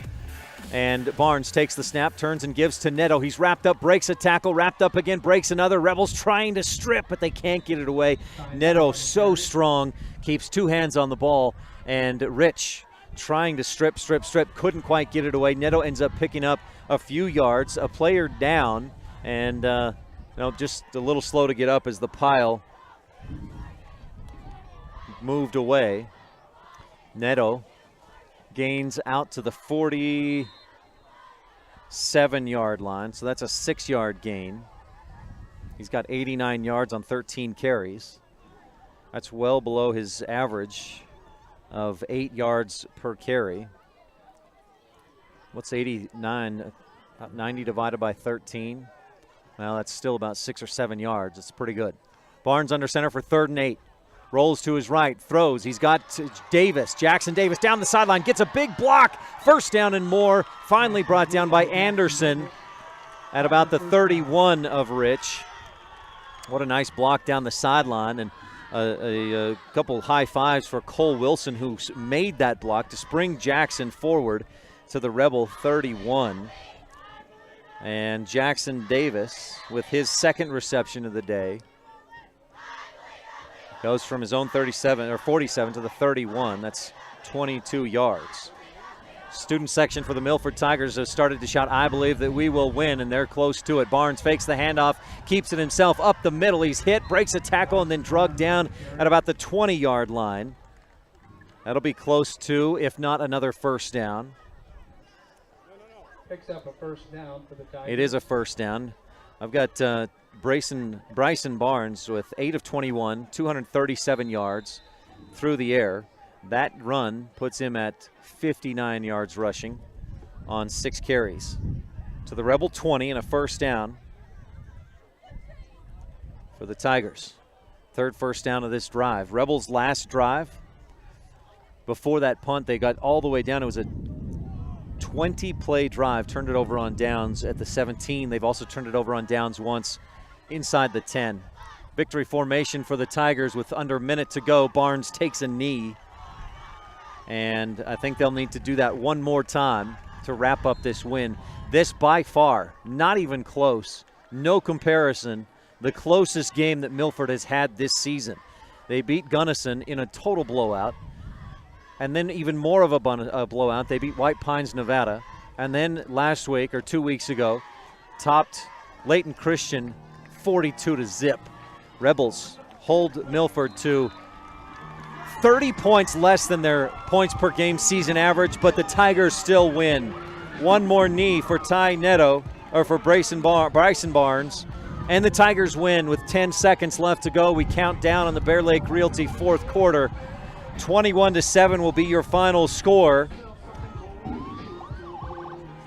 The Tigers defend the home field and beat the Rebels for the first time since, let me make sure I get this right because it's been a few years. Tigers beat the Rebels for the first time since 1994. It was 11 straight wins for Rich in the series against the Milford Tigers, but Milford gets it done tonight on their home field. 21-7 the final score. Rich drops to 1-3. The Tigers improve to 4-0. We'll take a quick break. This fourth quarter has been brought to you by Bear Lake Realty. Our post-game show is coming up, brought to you by Epic Recreation. Stay tuned for that. We'll have the Jimmy John's Freaky Fast recap when we return here on KDQ. 21-14, the final score on the Stacy's Repair scoreboard. This is Rich Rebel Sr. Trace It Away with live coverage of Rich High School football on Rebel Radio, KADQ FM 98.3, and online at mylocalradio.com. They really appreciate every customer at Cash Honda Yamaha in Cache Valley. They understand that you have lots of options when it comes to purchasing outdoor recreation vehicles. That's why they work hard to earn your business by making sure they understand exactly what you want. They're friends with their customers. When you're happy, they're happy. If you haven't been to their store, they invite you to come visit. And if you've already one of their friends, stop in again soon and check out all of this season's gear. Cache Honda Yamaha in between Logan and Smithfield on US 91. Whether it's for your home, your ranch, your equipment, or your business, when you need propane, count on the best. T7 Propane in Woodruff. The professionals at T7 Propane place their focus on safety, quality product, and excellent prompt service, so you can rest easy and enjoy the affordability and efficiency of propane. Serving residential and business customers every day, T7 would love to serve you as well. For all your propane needs, call T7 Propane in Woodruff, 435-793-4208. One of the greatest things about living in Randolph, Utah is the friendly folks that live and operate business there. This is especially true at J-Bar Auto on Main Street in Randolph. Serving customers for years, J-Bar Auto provides high-quality service at a fair price, including vehicles large and small, tractors, and other types of equipment. J-Bar Auto also sells quality tires. We appreciate all of our customers. Call us anytime. We're happy to help. J-Bar Auto, 90 Main Street in Randolph, Utah. Stop in today.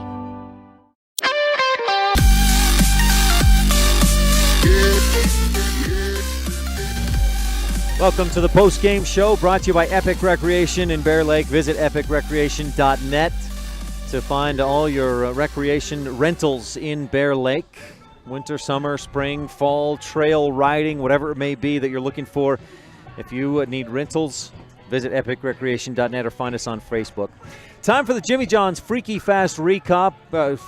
Time for the Jimmy John's Freaky Fast recap. Jimmy John's at 113 Front Street in Evanston.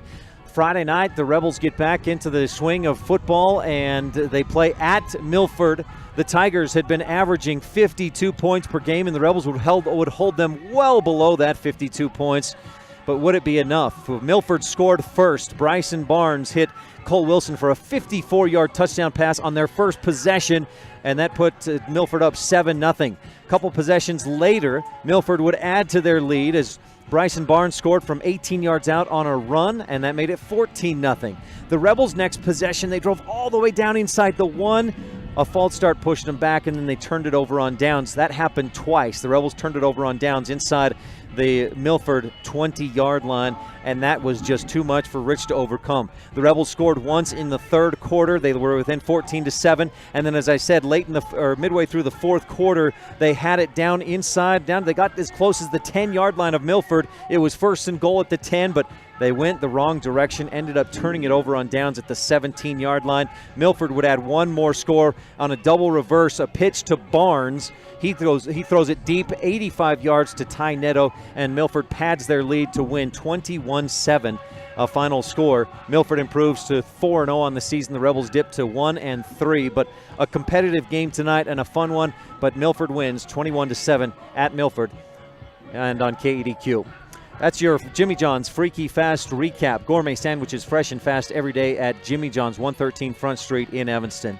Stay tuned. We'll talk with Rebel head coach Ashley Brown in just a bit. We'll have your look ahead. We'll also have some game highlights and stats when we return to Rich Rebel football on KDQ FM 98.3 with live streaming video at mylocalradio.com.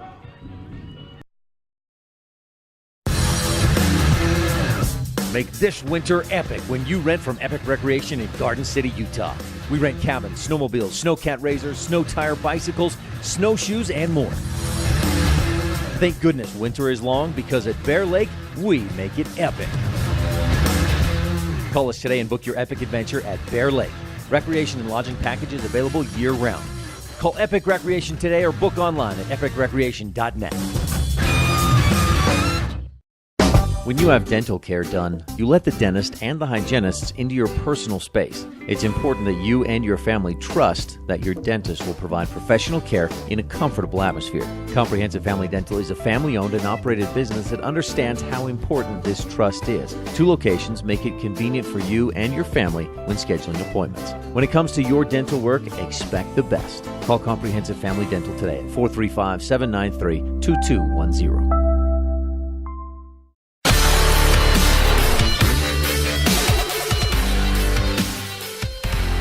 Welcome back to the Postgame Show, brought to you by Epic Recreation. For your next vacation or recreation experience in the Bear Lake area, visit epicrecreation.net. Find us on Facebook. You can also call Epic Recreation at, what's that number? I should have that memorized. I apologize. 946-EPIC, is that right? I know the last 4 digits are EPIC. I apologize. Visit epicrecreation.net or find them on Facebook.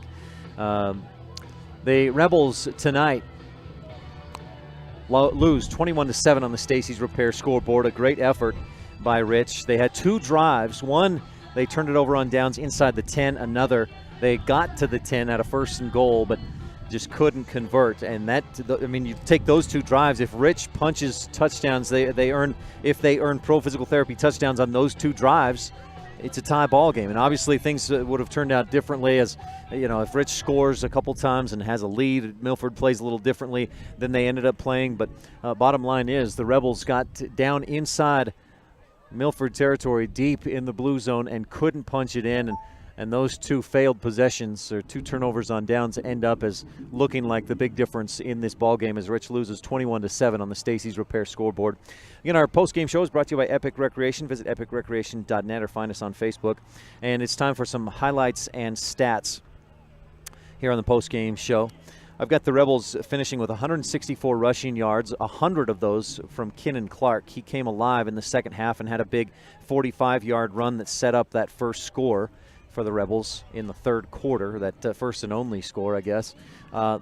Clark also, he was a workhorse tonight. 23 carries, 100 yards in the game.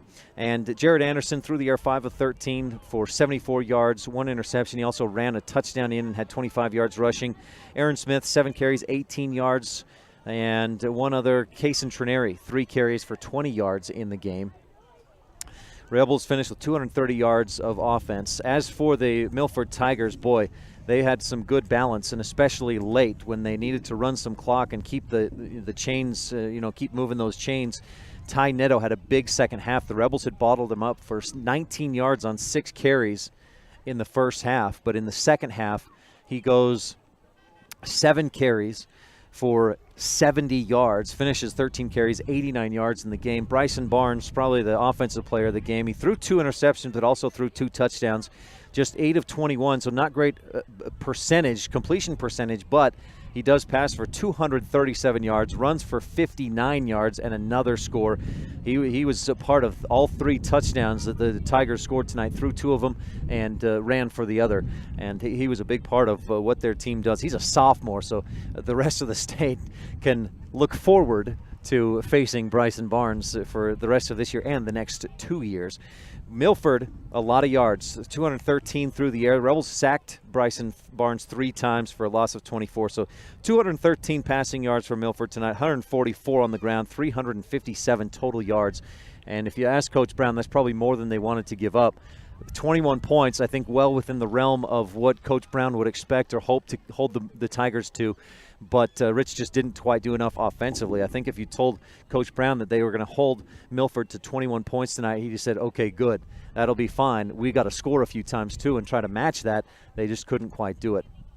A good effort tonight, though, by the Rebels, and I really liked what I saw, especially defensively against a Milford team that I didn't know what to expect. Their average score before tonight was a 52-5 victory.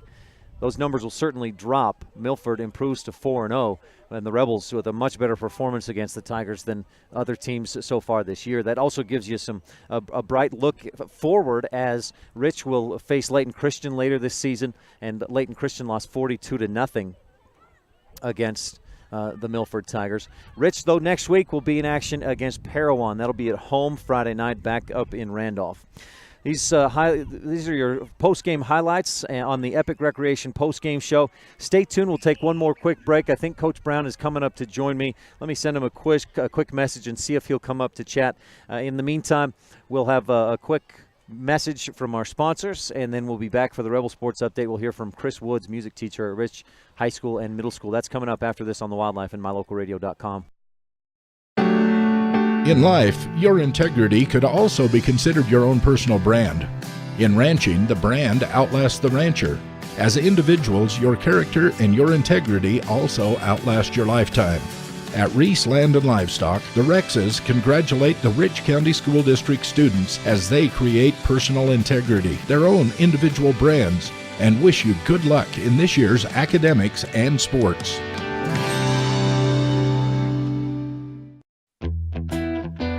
Rolene Kennedy of Auto Farm Castle Rock Chevrolet in Evanston is your Rich County representative. The mother of 5 Rich High graduates and grandmother of 3 more graduates in the making, Rolene is here for you. She's a recipient of GM's highest salesman honor, the Mark of Excellence Award winner, meaning she provides you with the best customer service in the industry. The next time you're looking for a car or truck, think Rolene Kennedy at Auto Farm Castle Rock Chevrolet in Evanston, your Rich County representative. Go Rebels!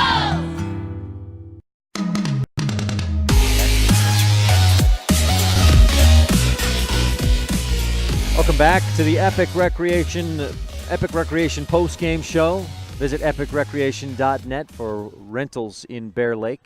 It's time for the Rebel Sports Update, brought to you by Reese Land and Livestock, Northeast Utah's premier brand.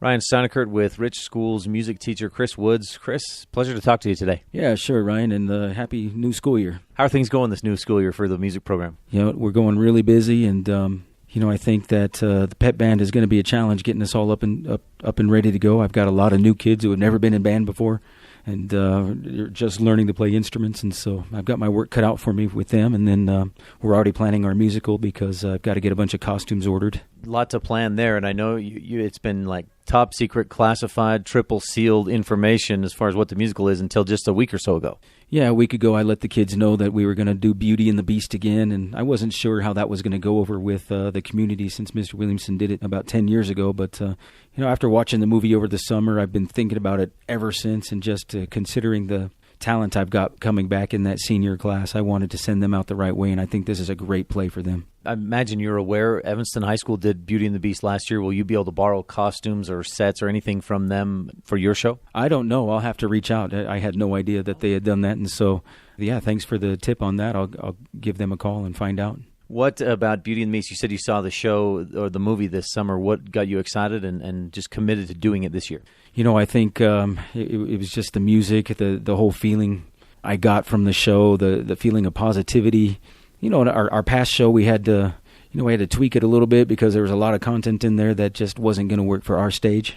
And with this show, it's completely G-rated, and it's just a perfect show this group of kids that we have. And, when I saw that beast perform, I don't want to tell you who I thought would have been the great beast, but I just thought, man, that really works for this kid. And when I heard Bell singing, I was just thinking, man, that really works for this kid. And so I thought, well, we gotta do it.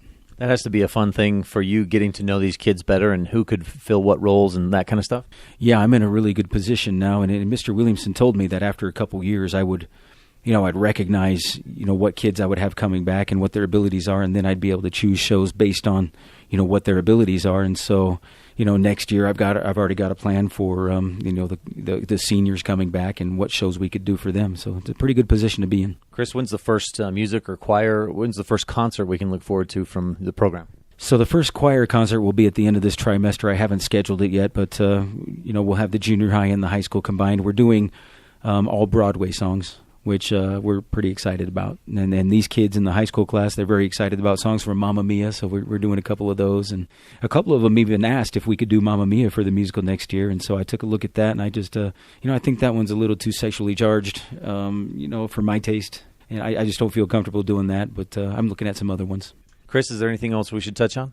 No, I'm excited for a new year and to see what we can do. And I'm especially excited to see, just how I can, make this new pep band gel into a band. I was very spoiled the last 2 years, inheriting Mr. Williamson students, but I had, Britt Stacy and Jacob Benner and Katie Carver. We were really spoiled with those kids. And so, now we'll see what I'm made of and how I can get these kids ready to be in a band. Chris Woods at Rich High School, thanks so much for your time. Good luck with the music program here at Rich. Yeah, sure, Ryan, and thanks always for your support and great job doing the announcing on the games and all that stuff. Thanks so much, Chris. That's the Rebel Sports Update brought to you by Reese Land and Livestock, Northeast Utah's premier brand. One more quick break, and coming up on the Epic Recreation postgame show, we'll take a look ahead on the Roundup calendar. This is Rich Rebel Football on Rebel Radio, KDQ FM 98.3, with live streaming video online at mylocalradio.com. Make this winter epic when you rent from Epic Recreation in Garden City, Utah. We rent cabins, snowmobiles, snowcat razors, snow tire bicycles, snowshoes, and more. Thank goodness winter is long, because at Bear Lake, we make it epic. Call us today and book your epic adventure at Bear Lake. Recreation and lodging packages available year-round. Call Epic Recreation today or book online at epicrecreation.net.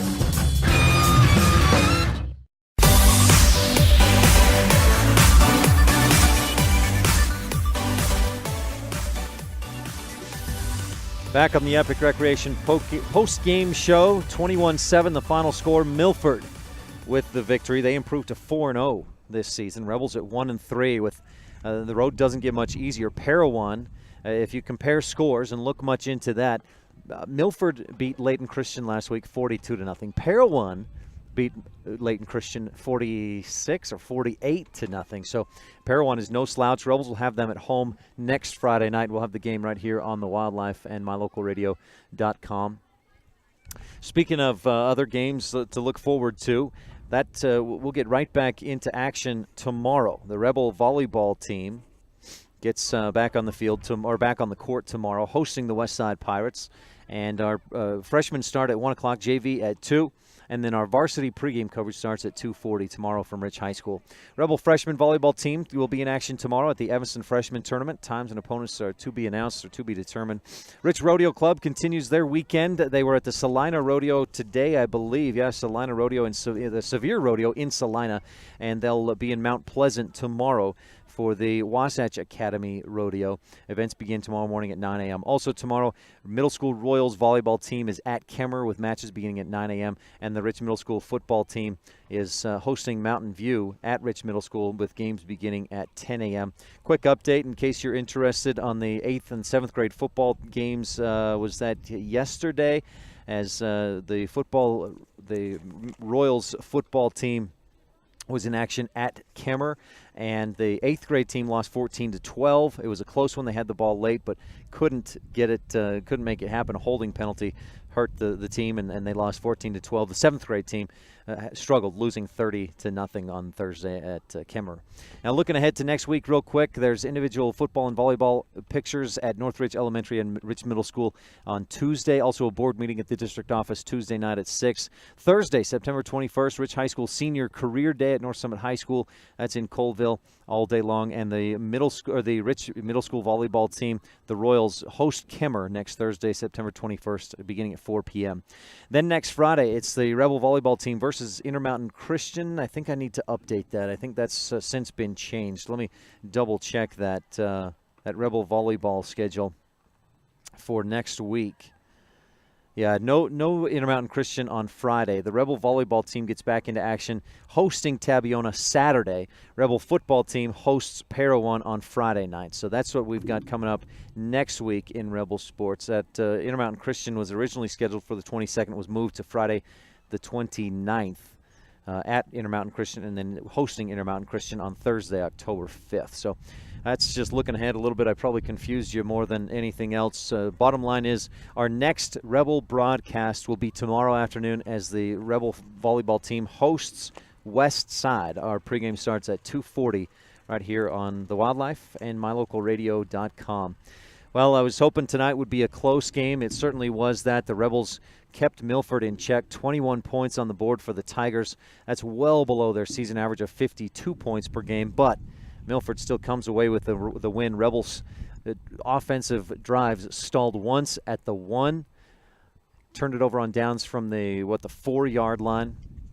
They also stalled once at the 10 and turned it over on downs back at the 17. So the Rebels have got to find a way to be more consistent offensively, punch those drives in when they have the chance. And, boy, they're in good shape, though. Looking at 1-3, that's 3 losses to 3 very good teams, including a 4-0 Milford team tonight. 21-7 the final score. Tigers earn the win over the Rich Rebels, and I think that'll do it for us tonight. We've had your Reese Land and Livestock Rebel Sports update, the look ahead, and that wraps up our post-game show brought to you by Epic Recreation. Visit epicrecreation.net. For tonight's videographer, Dylan Negus. Thanks so much, Dylan. And our producer back in the studio, A.J. Lamb. Great job. I'm Ryan STEINECKERT. Again, until tomorrow, Rebels volleyball takes the court against Westside. Pregame starts at 2:40. Until then, I'm Ryan STEINECKERT. We'll talk with you again soon. You've been tuned in to Rich High School Rebel Football on Rebel Radio, KADQ FM 98.3, with video online at mylocalradio.com. Today's game has been brought to you by these Rebels supporting businesses and individuals: Auto Farm Castle Rock Chevrolet, Edwards Furniture in Logan, the Wind River Hotel and Casino of Riverton, Wyoming, Westar Printing in Evanston, Cash Honda Yamaha in Logan, T-Bar S Body Shop Technoglass of Evanston, and by mylocalradio.com.